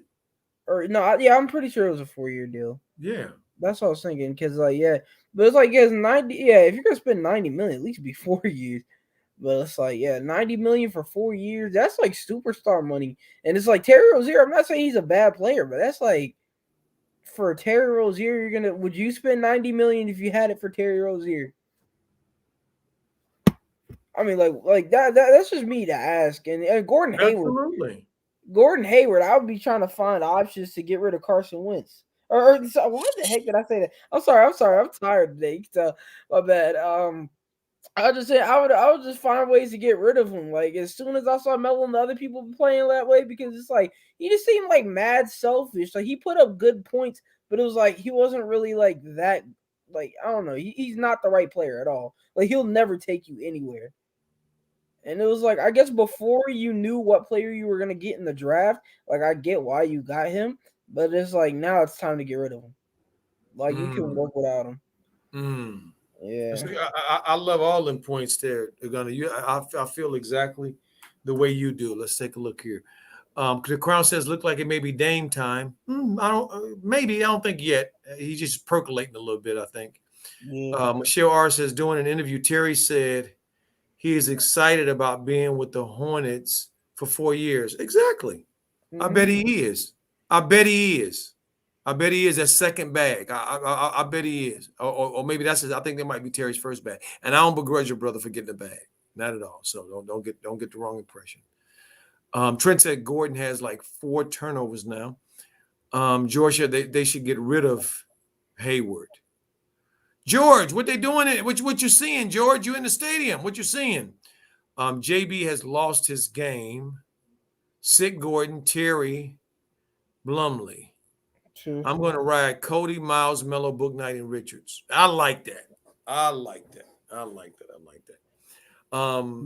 Dang, they need some height in there. They're not playing hard. I mean, they just know, there's only so many ways, so many ways you can say that. It's sustained effort that leads to winning.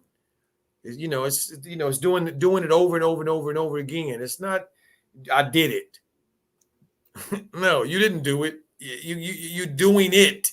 You mean you got to keep doing it. Yeah. And that's what this team. I thought that I hoped. I'll put it that way. That the veterans who they were paying were going to make sure that they were going to be the fail safes for them. Yeah. And they haven't been the fail safes for them. They haven't. Mm-hmm. I mean, Terry got rewarded last year for them getting blown out in the playoffs to Indiana. Yeah. That's basically that's basically what they were under 500 and they got blew out, and he got a raise. Yo, that's actually wild when you think about it. Like as a coach, they're supposed to be the company, aren't they? Supposed to look at the numbers, like number wise. JB looks like, and observatively, like no matter what you saw, like what the numbers said, I don't know what they was looking at. Maybe it's just like because like since we're fans, we look at it differently. But it's like it's like they're like lost in the sauce. Like you know what I'm saying? It's like they drank their own Kool-Aid. Cause like Yeah, exactly. And look at JB's his response is he takes Melo out and brings Ish in, so it looks like Melo's the problem. oh my god. This dude is so transparent, it's ridiculous. As Terry gets his shot blocked and then missed and then thrown out of bounds. This dude is so transparent. And you know what? And I see Melo sitting closer down toward the end of the bench. Good, good. Maybe he's finally is wising up to what's going on. This dude hates the success of Melo so much. It's unbelievable. Yeah. He doesn't. He really. He's one of them dudes that really doesn't want. He doesn't want Melo to be great. He does not want him to be great. Yeah. Not at all. Oh no. Without a doubt, he doesn't want Lamelo to be great, like at all. Ain't like there's nothing he can say that can like dispute that. 'Cause, like whatever he's doing, because every game shows like actions speak louder than words, and all of his actions are showing that it looks like you don't got his best interest at heart. Nope. Yeah, yeah. Cause it almost really be looking like he hating, but like I don't know. I'm not in his head. Like nobody really knows, but like, mm. Well, we spoke about this before the game. I think TB said it. Is Borrego going to start his nonsense? Do I think he's going to start his nonsense? And I said, hey, when does he not? Rap God Reloaded said Borrego needs to be fired for this Hornets core to succeed, without a doubt. Yeah. And history just says it. The first coach for any most superstars, they don't last. They're not the coach to really take that superstar to wherever heights they're going. They're going to be going to, and this dude clearly is not. I don't know one superstar that had the same coach his whole career. I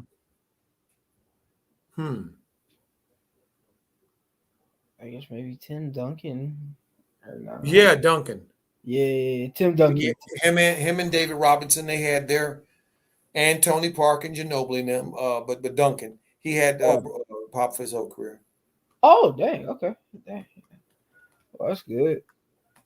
Wait, Pop. So wait, how many rings did Pop like get his team to gain? 5.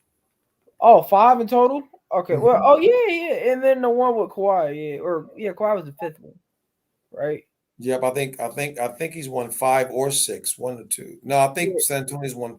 I don't. You know what? To be honest, I think they won 5. Because I thought they won 1 without Tim Duncan. It was before Tim Duncan came. Or no, am I tripping?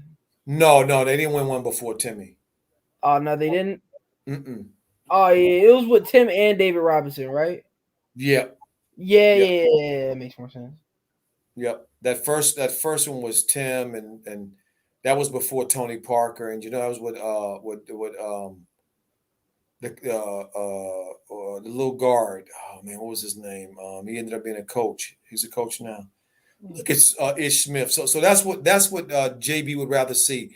Ish Smith getting his shot blocked than to let Melo just play and help try to work his team out of this. Oh man, yeah, crack me up.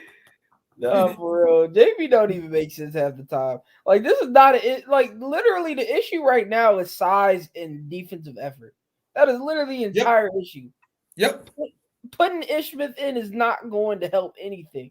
Right. No. It's excuse me. It's a message to Melo. He didn't like Melo's aggressiveness. What Gunna boy. coach is that? Like he didn't like Melo's aggressiveness. That's why he took him out and put Ish Smith in. Yeah, no, I'm not gonna lie. That like at that point you're just a hater. Like that's not even like being a good coach. Like yep. Nah, for real. Because it's like you're literally just like trying to prove a point to the biggest, like the best player and biggest star on your team, who makes your whole entire organization make the most of its money. Mm-hmm. So and also like I don't like literally if you're coaching him like this, you're gonna lose. You're gonna be the reason why the star player left. And if he ever just said something about like coaching was a reason why he wanted to leave, he's out of there. And then also a lot of the younger players, or a lot of the other younger players, like let's just say James McKnight, he finds a way out of his contract and he leaves early, and then he becomes the star. And they say, "Oh, why'd you sleep on that? He was there the whole time." And then like Melo leaves, like, and then the Hornets lose a bunch of money because or they just go back to being an irrelevant team because nobody cares who's playing there anymore.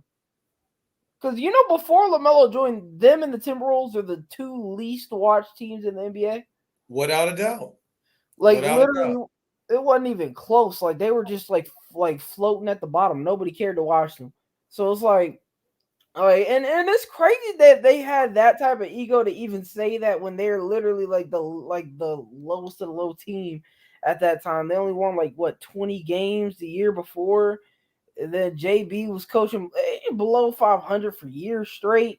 All the it's just like, and it's like you're a trash team that's never done anything. So why are you just gonna come to a young player and then just basically ruin his big night?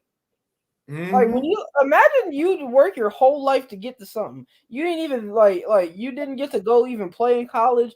Then you work your life, you work hard, and then you finally make it to the NBA. And on the draft night, they said, "We don't care you were drafted in third place. We ain't give you nothing." Right. I've never. They act like you didn't do nothing. Exactly. I've never in my life heard a team say that, especially a team of this pedigree. Like before, Melo came in, it was ridiculous. They tripping. That's what I'm saying. Like trash teams stay trash for a reason. Because honestly, whatever you do. Sorry, Gunna. Dame just show Cody Martin what great defense he was playing. Oh yeah, no, that's cool. It's cool. Yeah, you see it? Oh wait, hold on, let me see. I think he's just about to show him. I'm right here. Yeah, Damien's checking up with him. Oh snap! Oh, I love Dame, bro. Oh my goodness. You just went ahead and smoked them, and then they blocked the next shot and took. It's over. It's over. It's over. It's over. Well, I guess that shows a great defensive scheme by I wonder what he's gonna say after this game. JB. Well, he gonna make some excuse. He always makes some excuse. He'll make some excuse, like while Anthony Simons just knocked down that shot with nobody near him, and then Oubre and kind gave him one back with nobody. But again, as I said before the second half started, can't trade buckets. Got to get stops. Yeah. Dang. Well, Damian, Damian Lillard got 34, 7, and 3. Oh, he balling. Yeah, for real. He is balling. While our boy is sitting on the bench, because his coach wants to see the other players get off. Dog, I've never seen a team play like this. This is like literally like it's like very frustrating, but it's like baffling at the same time. It's like interesting to watch. 'Cause I've never seen a player like a team disrespect the star player to this level, or just not have any like defensive. I mean, well, I've seen like teams with like low defensive effort and bad coach scheming, but like the coaching and the organization as a whole, like I've just never seen someone fumble a bag this hard in my life, or at least try. Like for Yeah, real. he's trying awfully hard, boy. Yeah. I mean, as much as Melo loves to play the game, and his attitude has always been upbeat and all that kind of stuff. This guy having a dude like this, boy, woo, this is bad for business because he looking to knock that down like it ain't nothing. No, for real. Man, oh my goodness. That's what I'm saying. I just hope like there's some type of I was hoping he would have gotten like at least like not to cover his job or nothing, but I was at least hoping he would get fired or something from last year. Now he's still here. It's like he's just messing the whole thing up. Imagine what Melo could have done this year if he got like full support and they really, really built around him like they were supposed to. Yep. It'd be a Oh, whole different ball game. a whole different ballgame. It's ridiculous. Like, and especially like someone that like a coach out like no, I'll just say even if it's just Melo doing his thing, I highly doubt they would get blown out like this like often at all. Probably ever. Like at all. Well, I Like, mean, if you look at all of the lousy, let me bring it up. Let me see here. I want to look at the box because the lousy this team has a small room for error. They don't have a big room for error, which means they can't make a lot of mistakes. They can't do that. They can't overcome them, and they need to play without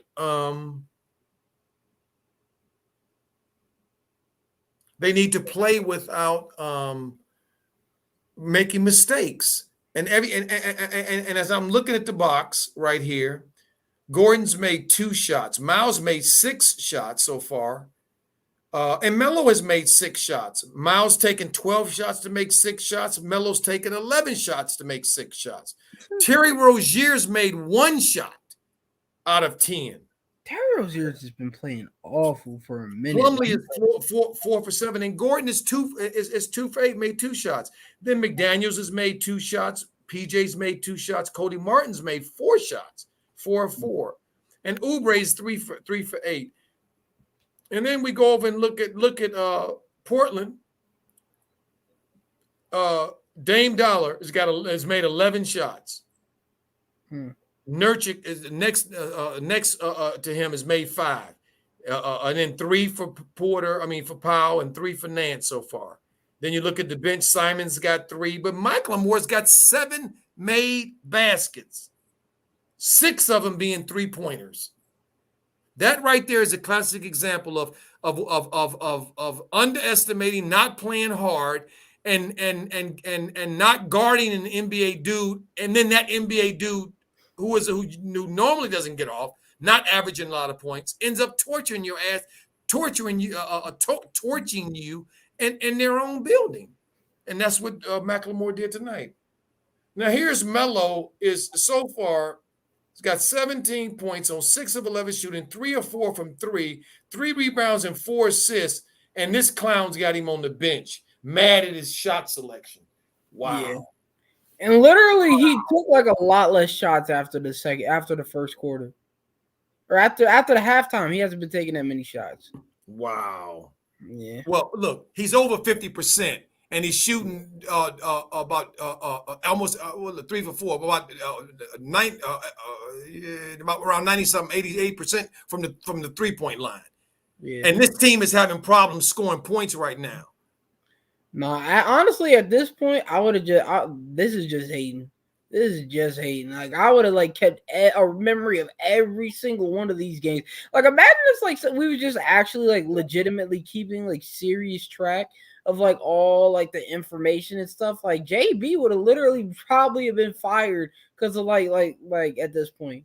Because it literally looks like way too suspicious. Like he just really don't like him. Because like I don't even care. Like there's no real excuse in this situation to trying to be chastising the one player who's trying to like fire the team up, to score points and like pass. Because Melo passes more than every other player. Like, well, he's a point guard, but it's like he does it like I don't even know. It's ridiculous. Like let him.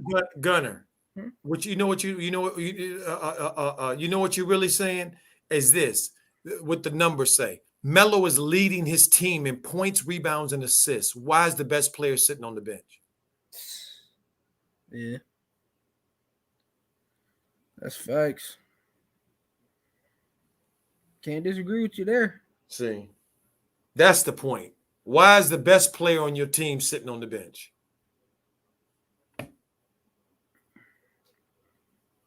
Yeah. And then this quarter about to be over. You got 22 minutes so far in the game.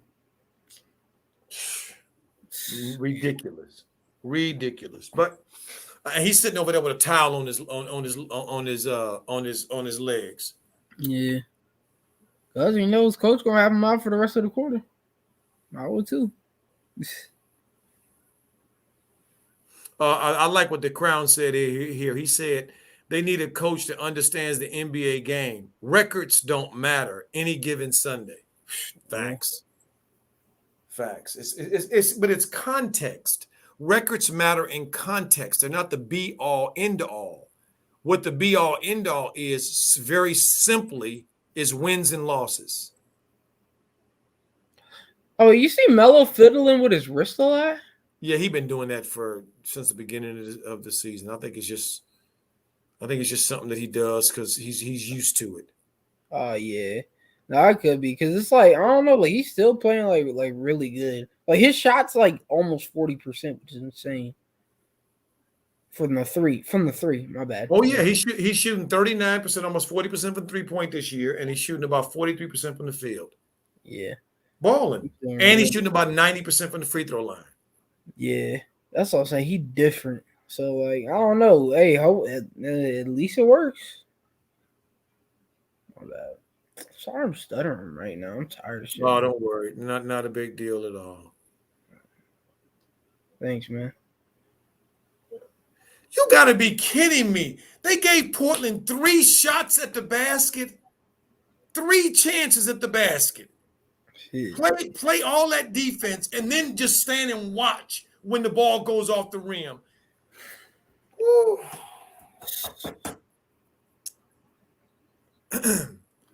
Aquarius 21 says JB cooking the book. They need some big. He has his bet on the books in Vegas. Walter Robinson, thank you for that again. As I said earlier, Lamelo leads points, rebounds, assists, and steals and deflections.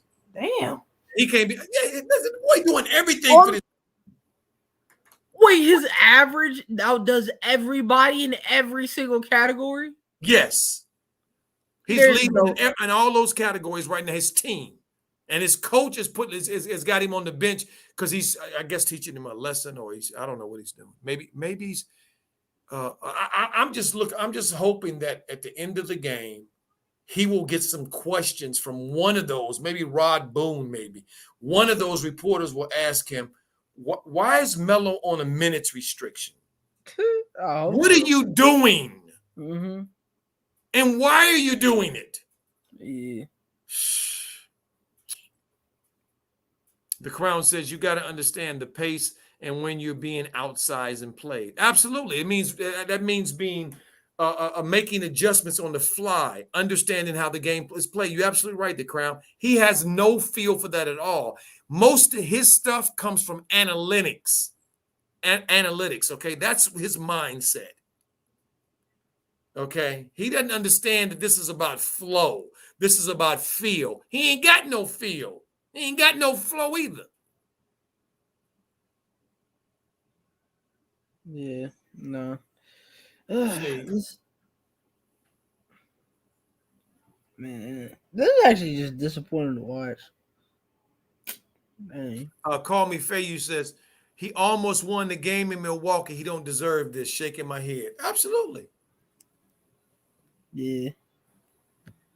Absolutely. He hasn't earned this. You know, when this dude is disappointed in something that Melo does, the way he shows his disappointment is so damn respectful. Yeah. Nah, for real. It's like he just got no love for Melo. Like, honestly, he said No, he doesn't. He doesn't. Yeah, nah. That's what I'm saying. If I was in Melo's position, I just like felt the way I did, especially like from the green light that he's used to having. Like I would just get up out of there as soon as possible. It's like I would honestly just be like, hey, I hate to put y'all in the spot, but I want to be playing with JB my whole career. I want to be able Wait a to. minute, hold on, Gunner. The fourth quarter just started, and Melo is still on the bench. He still got issues in the game. Yeah, nah. What the hell are you doing, dude? I mean, well, I think he has like the whole backup thing, except for it's the backup squad, right? That still makes no he got sense. the subs in, yeah. But he took Melo out and put Ish Smith in the third quarter. That literally makes no sense. He honestly just seems like a trash coach. Like, that's a dumb decision. Like, put all the backups in and leave them in from the start of the fourth quarter. Maybe he probably saw that the Trailblazers did that too, but they literally did that because they feel like they don't need to do that to you to win. They literally are, and he's just like, oh yeah, we can do it too. Like, no. They literally just like saying you're not even a challenge to them. They ain't even going to try and put their starting lineup out there. They're blowing you out by 20 still. And then you think this is a way to get back in the game? Like, oh my God. That's what I'm saying. I don't even like. He be making me. Hey, Gun, I'm gonna tell you this. I see Melo over there shaking, boy. Over there. Whenever he's over there doing that, he is not happy. Yeah. And when I'll be shaking too. Like, you ever watched the Boondocks? Exactly. Remember that one episode where he got possessed by yeah. that one like, exactly. if I was Melo, I would have done that like 50 times. Oh my goodness. That's funny. I like that, Gunner. I love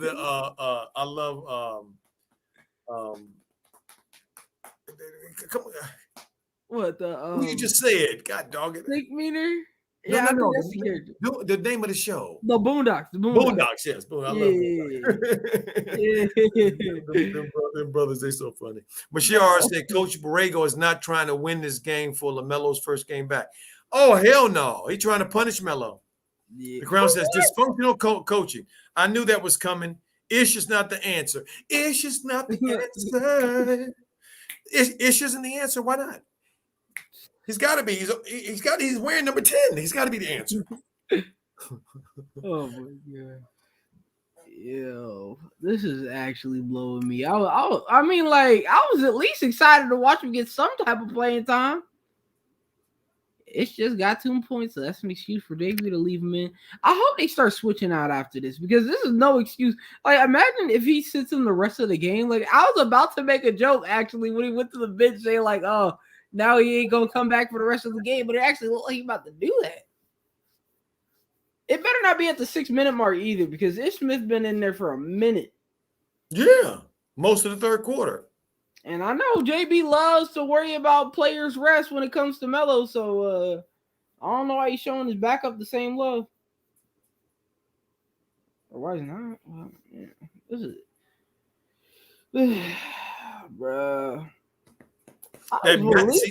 See, not guarding McLemore in the beginning of that first half. He's still paying dividends in the second half, knocking down threes still.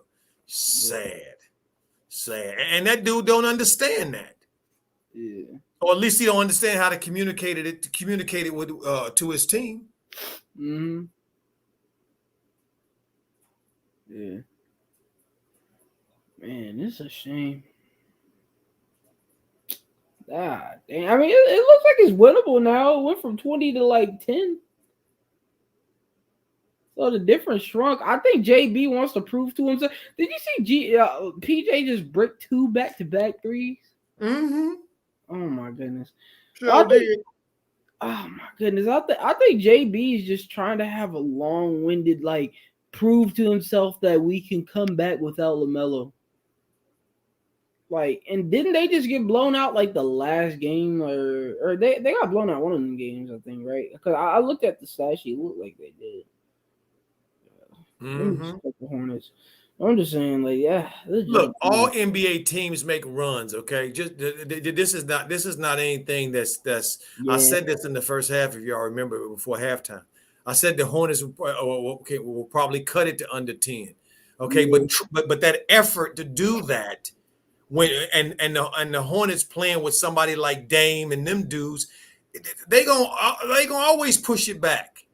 Watch, it's 13 now. Yeah. No, that's what I'm saying. Like, it's gonna get cut close eventually. As long as you're not getting like 21 skunked like at the end of the game, like it's good. But it's like, do I have to watch like a third quarter where I don't even want to watch the game anymore? Then it gets like super close again, and then I still don't get to watch my favorite players be in the game. So Miles comes back in the game. Melo's still sitting. What happened to Nick Richards at least? Can we at least see Nick Richards? They put Miles Bridges in. That shows their loyalty.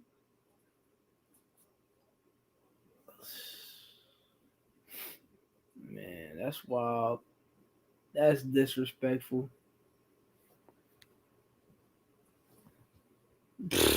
And didn't Miles get like more minutes than everyone, like he always does? Miles was playing the most minutes than anybody in the league.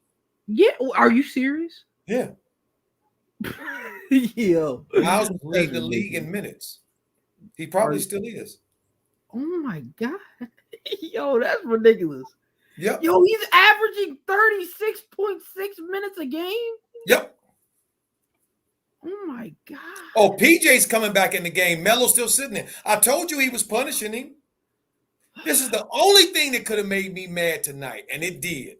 Because he did this bullshit.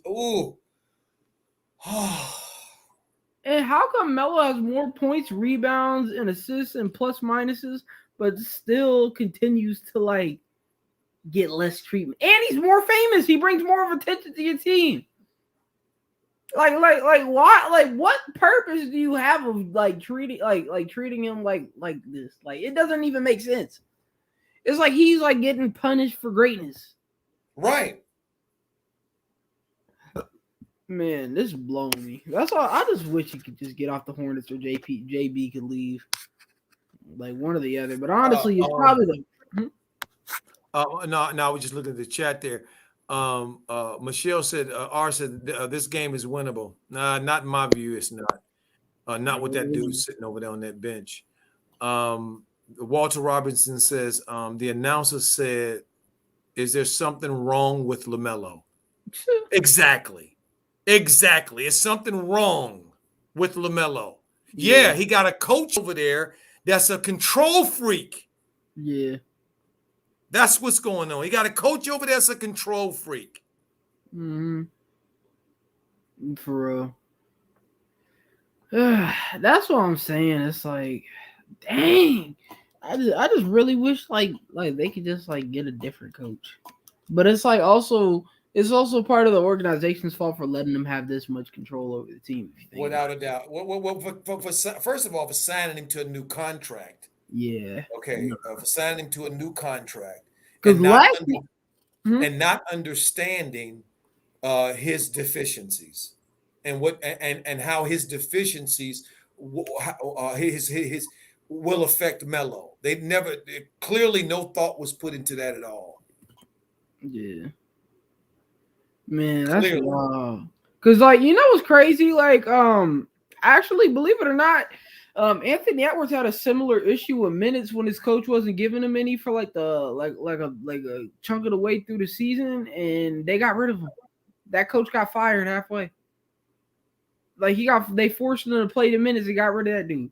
And then also, and I think and it's because if he's not that great of a coach, which JB's record says below average coach, and it's so weird. Why do people just go to just be like, oh, he was a prodigy of Greg Popovich. He's such a great coach. He's such a great coach. This man was below 500 his whole career, or in the Hornets, his career in the Hornets. I'm just saying, it's I don't even know. And then last year, it obviously shows he's not willing to adjust to new teams. He doesn't like playing younger players. And then you have a young team, so why would you let him control that? Why? If you just saw a coach, right, and you were an owner of a team, and you have a young team, and you have a coach that does not he would honestly never play the young players if it was up to him. He doesn't play to the strength of the team. He does, or the star. He treats the star player like trash. He doesn't play any of the new players. He has a lottery pick just wasting away in the G League. What would you do? Facts. Oh, Melo's back in the game with 6 seconds to go. But y'all notice that I thank you, Gunnar. I appreciate you so much, Young G. You really carrying this tonight, my brother, because I'm just beside myself. And I'm trying not to be, because I was looking forward to Melo getting out on the floor. But the fact that I'm not even seeing him play, sitting over there on the bench shaking his legs, man, while this dude here sitting up there like he's some great anyway. Woo! Man, JB literally this my he made himself my least favorite coach in the NBA. I ain't never had one. I really can't stand that dude. Let's get some of these. Let me look at some of these chats. And it says Michelle says, I think JB believes he can win without Lamelo. During his time away, the team was missing a point guard. Facts. So they can just throw Ish into that slot. Well, that's why I got him. See, remember when he stopped playing Ish before Melo went out on this protocol thing? He stopped playing Ish because Melo was just raised everything. In his minutes and everything, he back to that bull crap that he was doing before. Yeah. Probably just needs Michael to make a phone call tonight. The Crown says only that happens if Portland let their foot off the gas, and they can always press it again. Exactly right. Facts. Hater 22 says the Hornets' wet dream is everyone saying the Hornets don't need LaMelo. I like that. HLVN says Oubre has more minutes. That's crazy. Yeah, exactly right. Oubre has more minutes. Anthony King said JB was supposed to be fighting to keep his job this season, but instead the Hornets paid him without JB proving anything. Exactly, Anthony King. That is the exact thing that pissed me off so bad. Is that this was a year that we would have found out for sure, and they would have found out if the players actually believed in him and actually liked him and all that stuff. But did they allow him to go through that? No. They just gave him the damn money and the contract, man.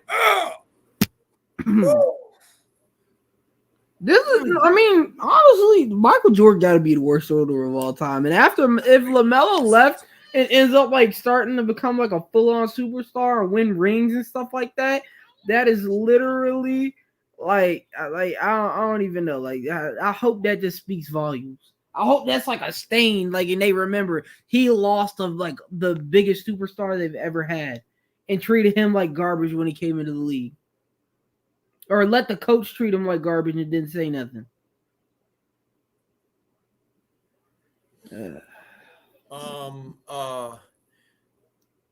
Let me see. I like that, Gunner. You're absolutely right. I'm with you.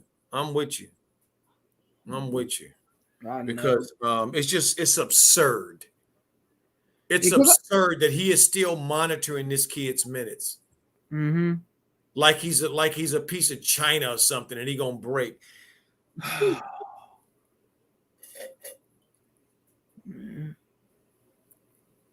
That's it. Did he bring Terry back in the game? No, he didn't bring Terry back in the game. Terry shouldn't be in the game. Yeah.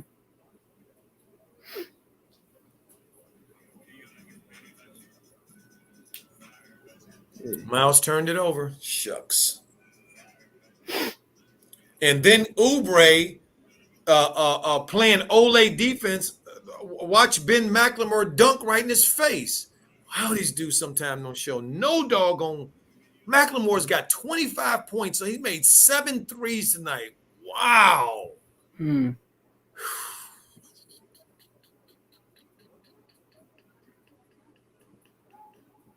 Yeah.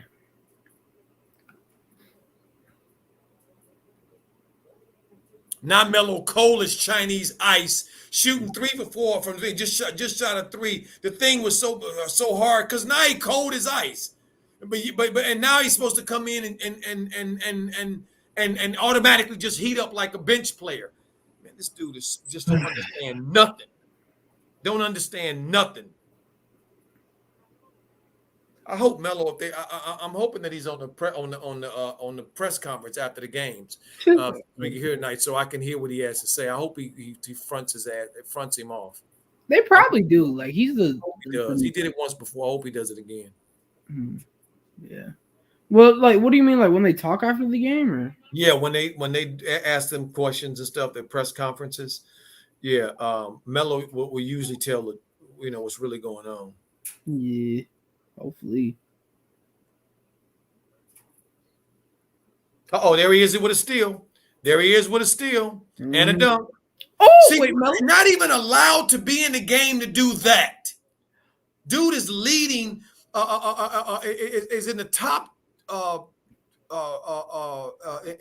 In 2 categories in steals, and in the top in 2 categories he's in the top 5, and in another category he's in the top. I think 15 or something. It's ridiculous. Yeah. Won't let him come in and get in the game and work his way into the game and be with his teammates. He's got to try to engineer everything. You ignorant.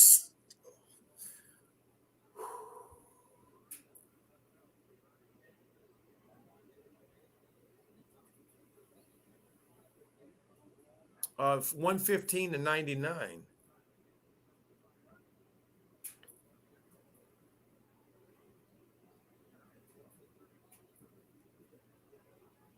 $13-point game with 115 to go. 115 to 102 is the score. Melo out there gambling, trying to get another steal. I hear you.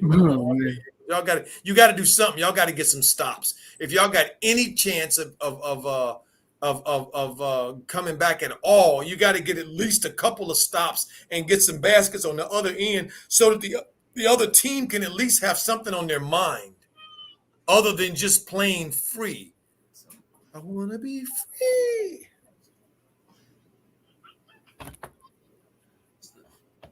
Michelle R says McDaniels needs to be replaced by a catch and shoot guy. Oh, might that guy be Jello?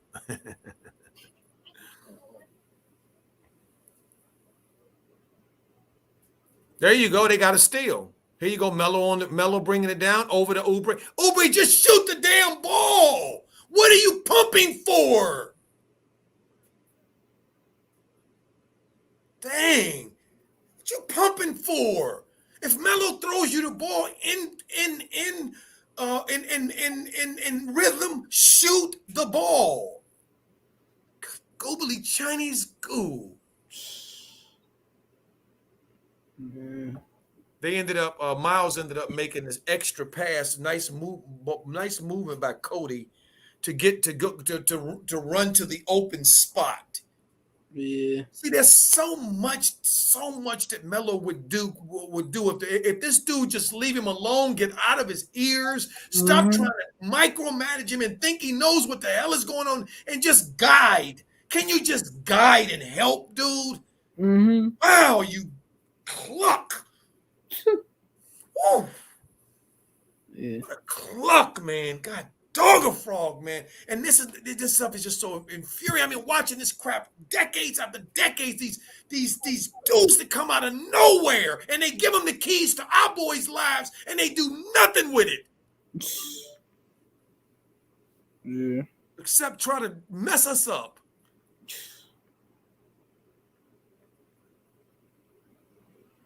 Man, that's wild. But Trish Man. said JB is a whole. No, he really is. The Crown says Coach Joe knows basketball. Thank you, the Crown. I know a little bit. I didn't seen a little bit. Been around a little bit, and I know mess when I see it. That's for Yeah. damn show. Mm-hmm. I know a bunch of nonsense. Yeah. Look at Melo picking up that boy Dame full court, and all Oubre had to do, was and they in the Portland shot an air ball. All he had to do was get in the passing lane. Did he get in the passing lane? No. And then look what he did. Instead of giving the ball to Melo so Melo can play make, he trying to play make and turned it over. That's the last thing they need right now is a turnover, especially an unforced turnover. As Melo smacked the ball away from Dame trying to get around him the way he got around Cody earlier and dunked on him. He tried to do that to Melo. Melo's like, no, dude, I'm not Cody Martin. Yeah. Okay, I'm not Cody Martin, and you're not going around me like that. And the referees bailed him out. Thank you, Mark. You're the veteran referee for bailing him out. Y'all have been not calling that ticky-tack crap for I don't know how long. Now you're going to start calling the ticky-tack crap again now. Yeah. Man. Walter Robinson said, these tribesmen always try to put a leash on greatness. Oh, without a doubt. Give the ball to Melo. Run the dang on floor. Thank you, Mouse. And Mouse fumbling the ball. Fumbling, bumbling, tumbling. Now, you know it's sad when Mouse can't even get Airbnb right.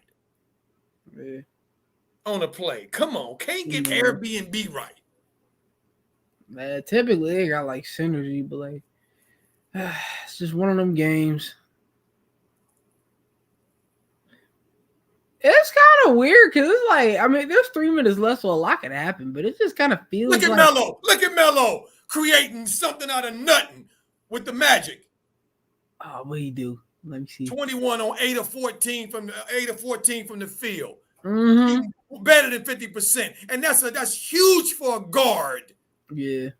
If you shoot 40-something%, that's huge for a guard. There's another stop they got. Miles, give the ball to Melo. Oh, my God. Thank you. And how is that not an and one, too? Like, that was literally, he got Melo fouled for on another that. one. Melo for another one. Oh, a step. Yeah, what'd he do?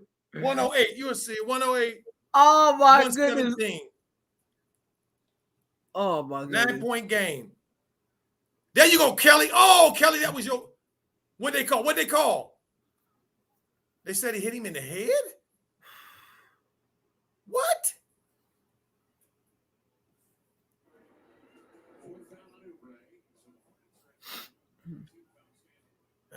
Shuck-a-muck. How did Kelly? See, now they want to play defense now. The last 4 minutes of the game, 6 minutes of the game, they want to play defense like they're a championship team. Well, this is their time to shine. This is when they actually start trying. Melo with another rebound. Let's go, Melo. Let's go, Melo. I think we need a 3, Melo. Your team need a 3. Yeah, this might Okay, be you're gonna get him a 2. Oubre, don't turn it over. Good googly Chinese goo. No. What do you do? You just Kelly Oubre everything. This is what I'm talking about, family. This is what I'm talking about right here. These last 2 possessions, fumbling, stumbling, bumbling. Melo is not playing with dudes on his level. These dudes are clucks. And don't get it twisted. They role players. Ain't no stars. Yeah. Nah, for real. I mean, Miles Bridges is kind of a star, I guess. But like, nah, he ain't a star. You don't fumble the ball like that, like the last time down there and forget what you're supposed to do. Yeah. Stars, when you asked me earlier, Gunner, about Karl Malone and Kareem, one of the reasons why Karl Malone scored all them points is because he didn't fumble the ball. Yeah.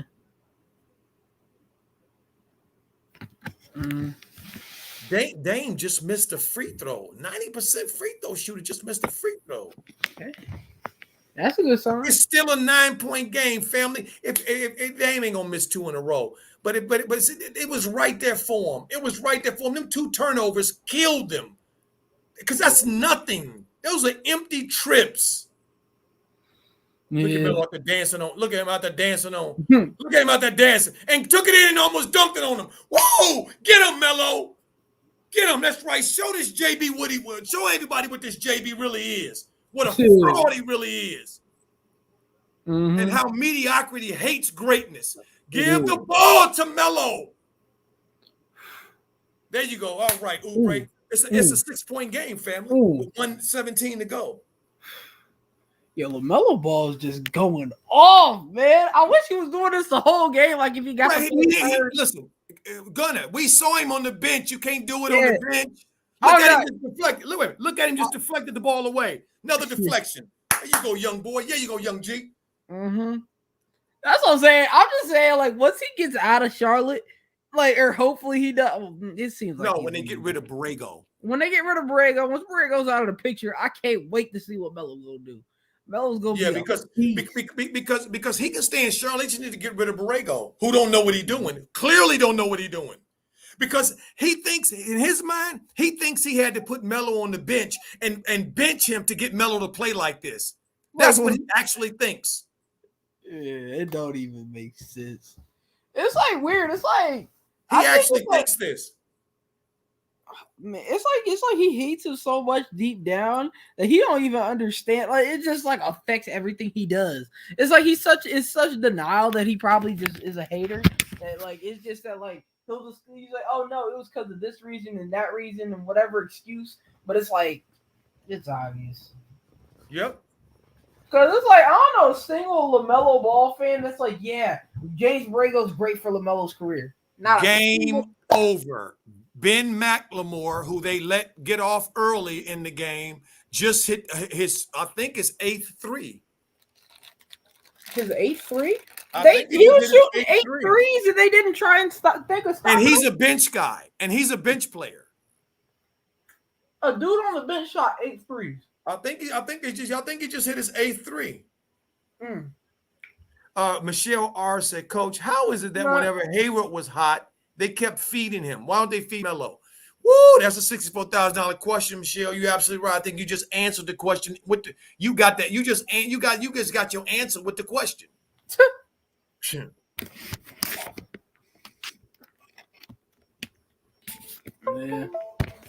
No, it's over now. It's 29 seconds to go in the game.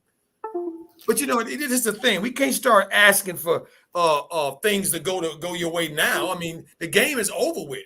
See, this is how hard you're supposed to play. And if Melo's supposed to stay in the game, be in the game, and not sit out most of the third quarter and almost over half of the fourth quarter. See. Yeah.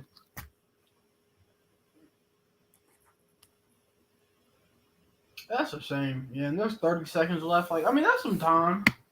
But you ain't going to go 14 to 21 and get close. And we saw it with our own eyes, didn't we, Gunner Boy? We saw it with our own eyes, didn't we, fam? JB poisoned this game. Yeah. And also, like, I guess the players' failure to defend or give defensive effort early in the game. No, most of the game, not early. Most of the game, they didn't start playing any defense until the third quarter. Melo for 3. Oh, what they call? They said he stepped out of bounds. Damn. He's still trying to win. Look at him. He's still trying to win. He don't want to lose. He don't want to lose. He want to win. And you don't want the winner on the floor. You want Ish Smith. Because you don't know what you're still trying to gauge Ish to see what he can give you. Yeah. Sad. Believe it or not, Gordon Hayward only had 22 minutes today. And Terry Rozier got 20. Would you say that again, Gunner? Gordon Hayward and Terry Rozier got 22 minutes today. Or Terry Rozier got 22. That's the only thing he did right. Yeah. Yeah. Because they were both playing like trash. So I mean, the only thing he did right. Yeah. Dame getting ready to make 42 and 43. What's up, DJ? Huh? Oh, I think DJ popped in the chat. Oh, hey, Coach DJ. Joe. What's happening? Yeah, I'm at the J, as you all know. Right. And I'm closing up. I saw the score, the last 2 minutes, right? Mm-hmm. This coach has ruined this game. Mm-hmm. Yep. He's ruined Facts. this game. The whole Facts. time they could have been playing LaMelo ball, they didn't. And they ruined it. Yeah. They ruined it. Yep. This is a horrible coach. And it's weird. There's people, they make fake accounts and stuff and message me and defending Borrego and say, I don't know about basketball. By them defending Borrego, they don't know anything about sports. How can you defend a coach who is constantly trying to take the ball away from a young star in LaMelo Ball? Yes, I say young star. There's no other star in this team but LaMelo Ball. Not Facts. Miles Bridges is not a star because Miles, he may score some points here and there, but he plays best when he's running and gunning. Yeah. And he plays best also when he's being facilitated. Yes. This coach is a buffoon. He's a narcissist. Yep. And if they keep Charlotte fans, I'm looking out for you. If Borrego's still coaching this team, LaMelo will be gone in free agency. Yeah. You have a chance to keep him. Check this out, DJ. Trent says Portland color commentators are speaking right now. They can't figure out why Melo was out. They think it was his wrist. How you like that? Wow. How you like that? That's weird. The shot percentage is like No. It's not weird. What they doing is they saying, wait a minute, this makes no sense. Mm-hmm. This doesn't make any sense. He couldn't have been sitting out unless he was hurt. Yeah. There's no other reason that he could have been sitting out this long. Yeah. This type of talent, unless something was wrong with him. And we didn't know Melo. No, he been messing with his wrist all year. Yeah. It ain't stopped him from playing. Nah, that makes sense. It's like they just confused to see like what sense could it make to bench him this whole time? Yep. Walter DJ. It's crazy, DJ? Coach Joe. We've been saying this in good faith about JB. Yep. We pointed out the X's and O's. Yeah. If you ain't seeing it by the night, if you haven't been seeing it earlier in the season, shit, if you haven't been seeing it earlier last year, I don't know what to tell you. Right. Because his coaching style, he's so selfish.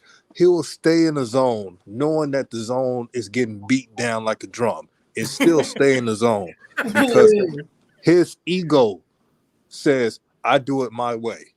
Yep. Yep.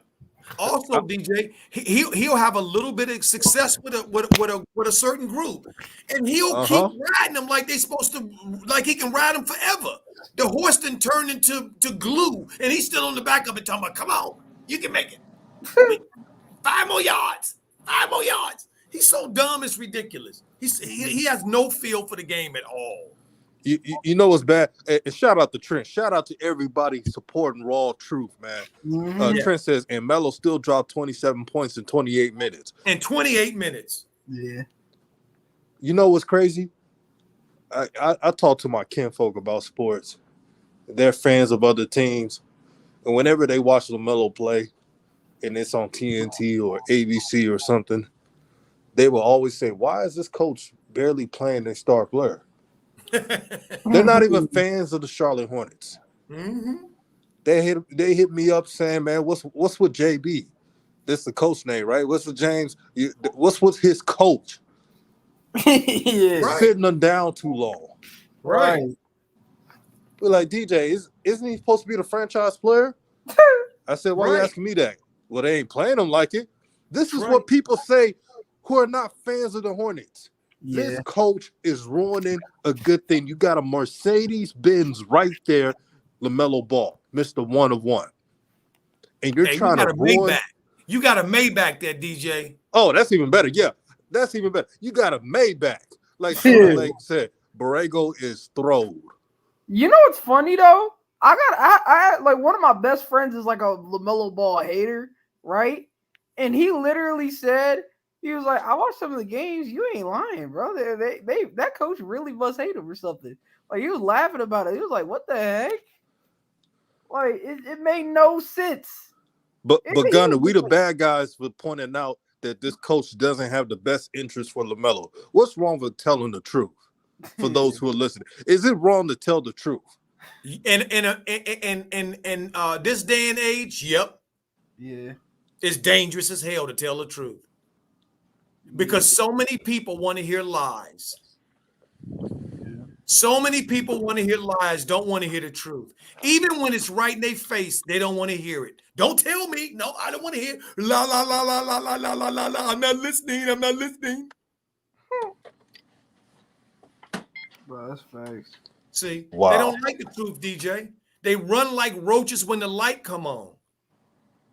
Because you know what it means when you like the truth? It means you have to stand up to it, whether you go along with it or not. See, people that love the truth, they know it ain't got nothing to do with them. And if the truth, if accepting the truth means they're wrong, then they'll be wrong. As opposed to being a liar. You see that what Anthony King said, that JB is the definition of insanity. Sure is. Sure is. Yeah. Mr. Insanity, JB. Man, this coach, man, I'm not gonna let JB take the joy of watching LaMelo play. I'm just not. Hey, I'm DJ. not gonna let it do it because That's right. Look at what happened, DJ. All us Meloholics, the basketball gods gave us what we wanted. Melo playing all out, getting it done, trying to get it done for his team. Yeah. See, anybody watching that game will only come away with, damn, that Melo is good. And that's what I'm happy about. I ain't letting JB take nothing from me. He a crappy coach. Crappy coaches don't have winning percentages. Crappy coaches don't win championships. And what he showed tonight is that he's a crappy coach, period. Facts, coach. If y'all hear some background noise, I'm doing some stuff on the computer while I'm talking to you guys. But Don't worry. Yeah, that's cool. I want to say Gordon Hayward, Duke says, I don't think Gordon Hayward likes playing with LaMelo. I don't really care what Gordon Hayward has to think because you know why? He's in the upper room. That's right. That's when right. Jesus comes, that motherfucker's in the upper room. He shouldn't have an opinion. The way he been stinking up the joint. Right. Yeah, for real. Right. And then play one good game. Have one good game, but you should have heard Borrego gushing over it. Oh yeah, I saw it. He's got to get Gordon right, and he's got to get Gordon this, and he's got to get Gordon that. Michelle said it earlier. Why is it that when Gordon was getting off the other night, the team fed him the ball, kept to him, but when Melo's getting off, he gets the bench. Yeah. And they froze him out a little bit. Like, not everybody was doing it, but like every now and then it was like, I don't know. It's like the team just got like no direction. Like they don't really care. Like like he would be wide open, like begging for the shot. They'd be like, whatever. I'm trying to get me some points. Like it's like when he starts going off, they're like, hey, all right, you got some. I want to get me some now. You know what I'm saying? Mm-hmm. It's like immature. Like they only think about themselves, and they got like no type of structure. Nobody to put anybody in check. The coach don't even know what he wants. It's like a whole mess. Gunner, I think he knows what he wants, and he wants less of the Melo that he can't control. Yeah. So what he does is, see, this is what coaches do when they trying to buck break a player. Yeah. They mess with their minutes, okay? Because that's the only thing a coach has over a player is the minutes. Mm-hmm.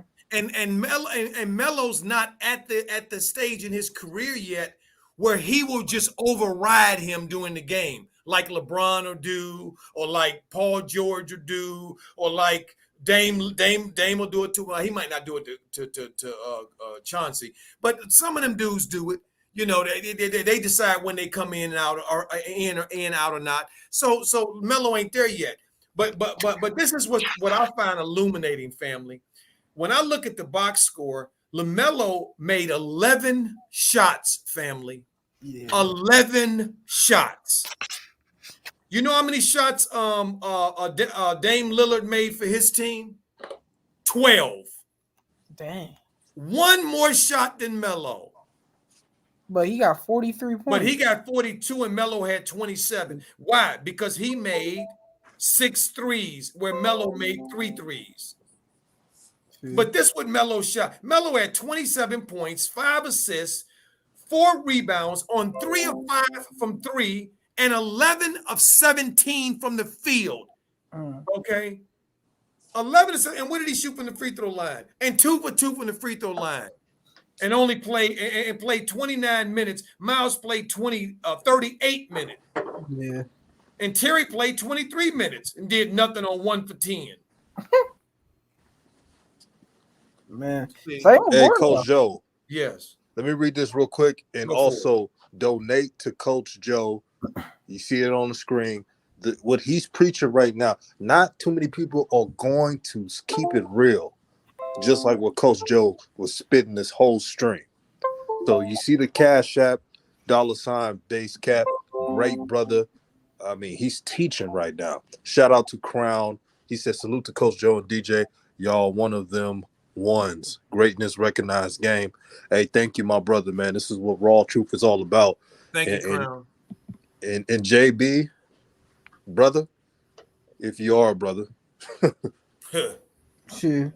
I gotta say, this politicking you're doing with Lamelo, the national media is picking up on it. Yep. Like Walter Robertson pointed out, the national media was asking about, well, his wrist looks fine to me.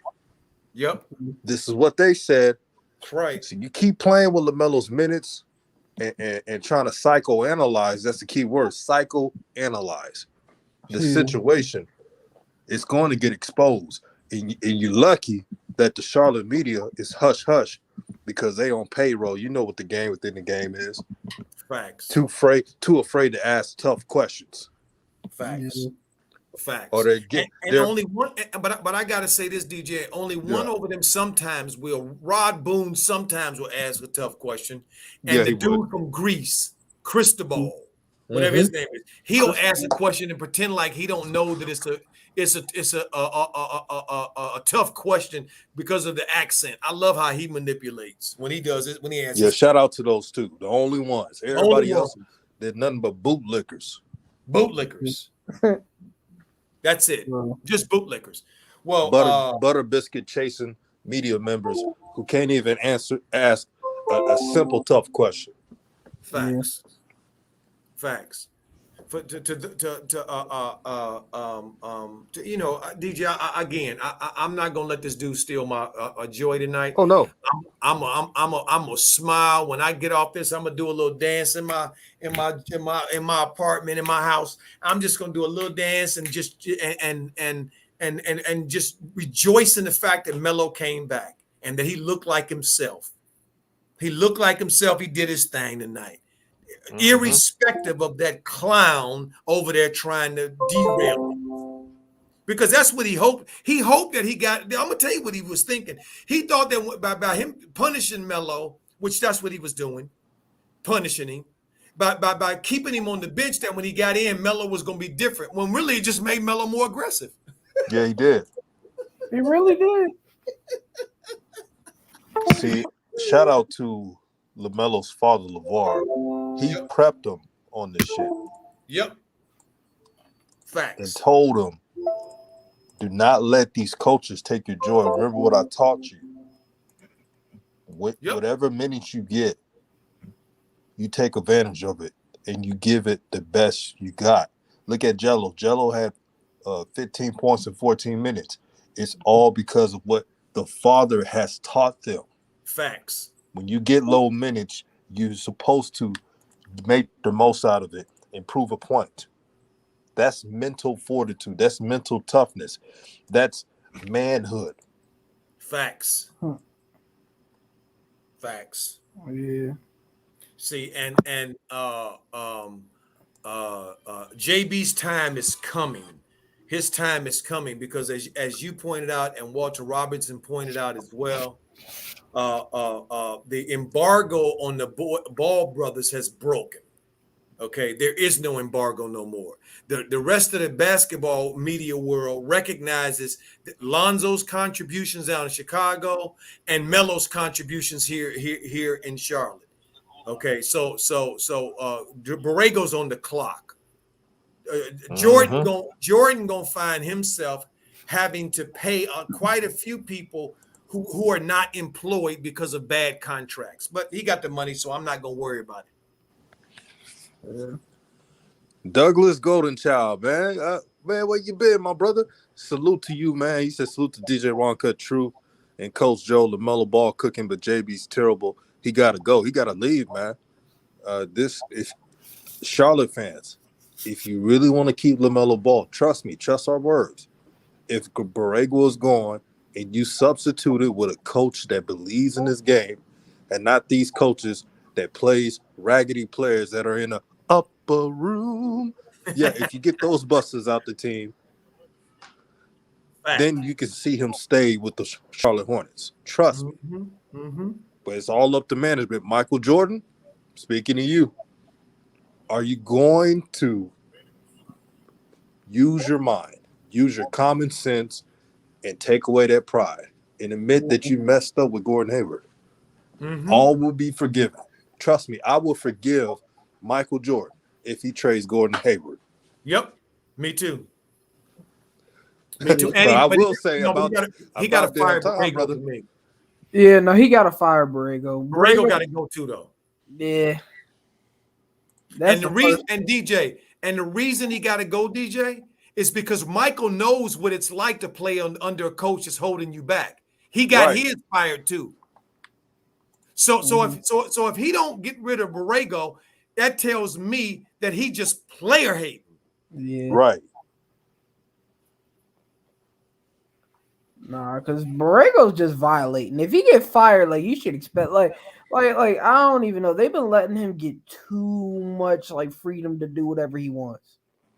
Like literally, it's ridiculous. Like, it's to the point where it's like maybe they might be in on it too or something like that. Like, but I really don't know what to do. I don't know what to believe. I'm not behind the scenes, so like I don't know what to say or think. But look, 80 points. Your team giving up 80 points in the first half. You are the chance of you winning that game is slim and none. Yeah. Okay, let's just keep it real.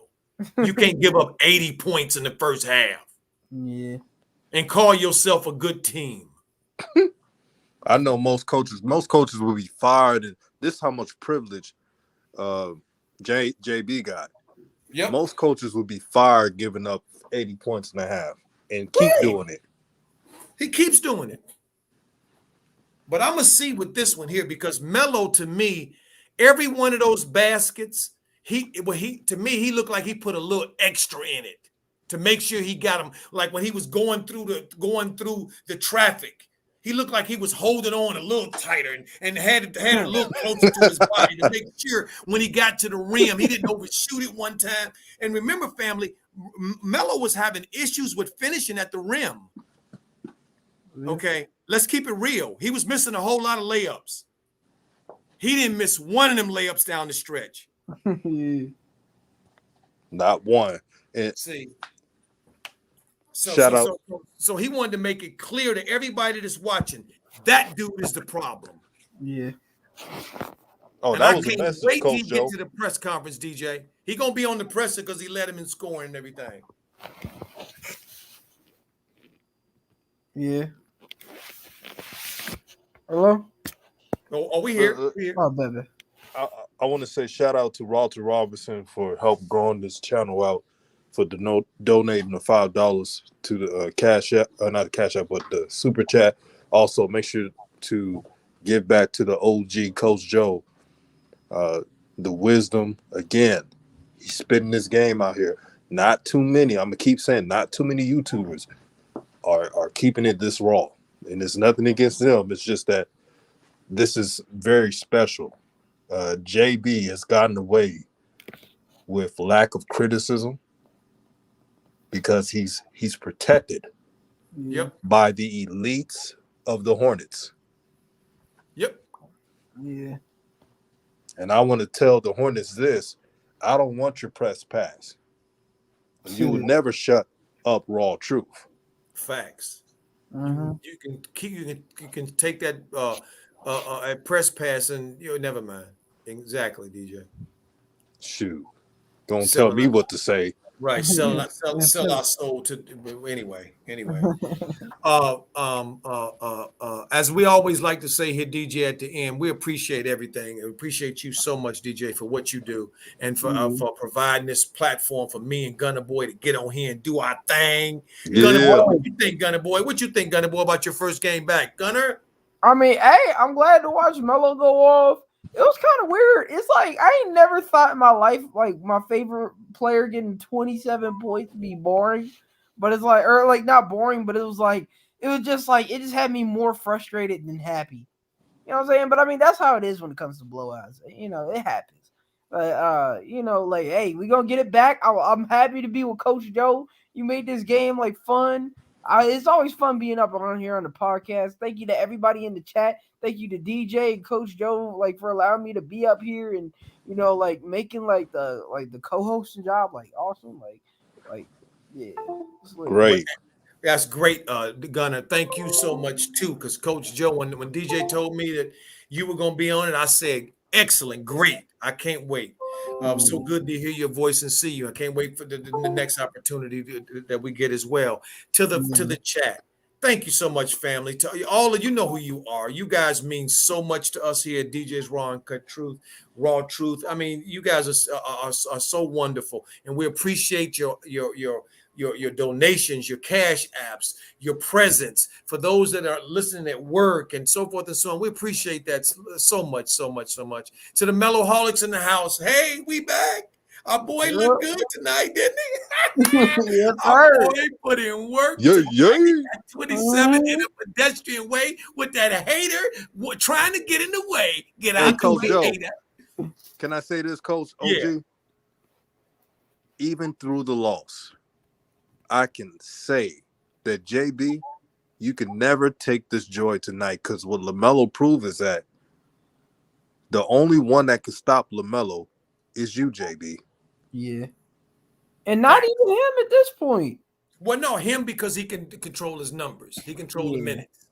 That's the only reason that he can do that. Like he did. He sat him out too long. Yeah. Right? Nah, for real.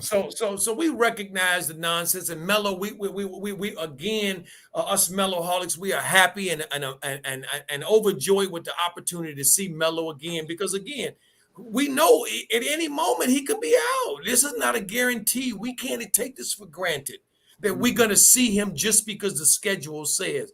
Right now, the Chicago Bulls fans are in their soda, in their beer. They upset because they canceling games because they got so many players out. So Really? we absolutely. So we're grateful for that, for this opportunity to see Melo again, take another step in his journey, another step on the path to greatness. DJ, as always, thank you so much for all that you do. We appreciate you so very much. And like I always like to say, Ubuntu, which is a word I learned in Africa, which means because of me, you are, because of you, I am. We are one family. Have a blessed and wonderful evening.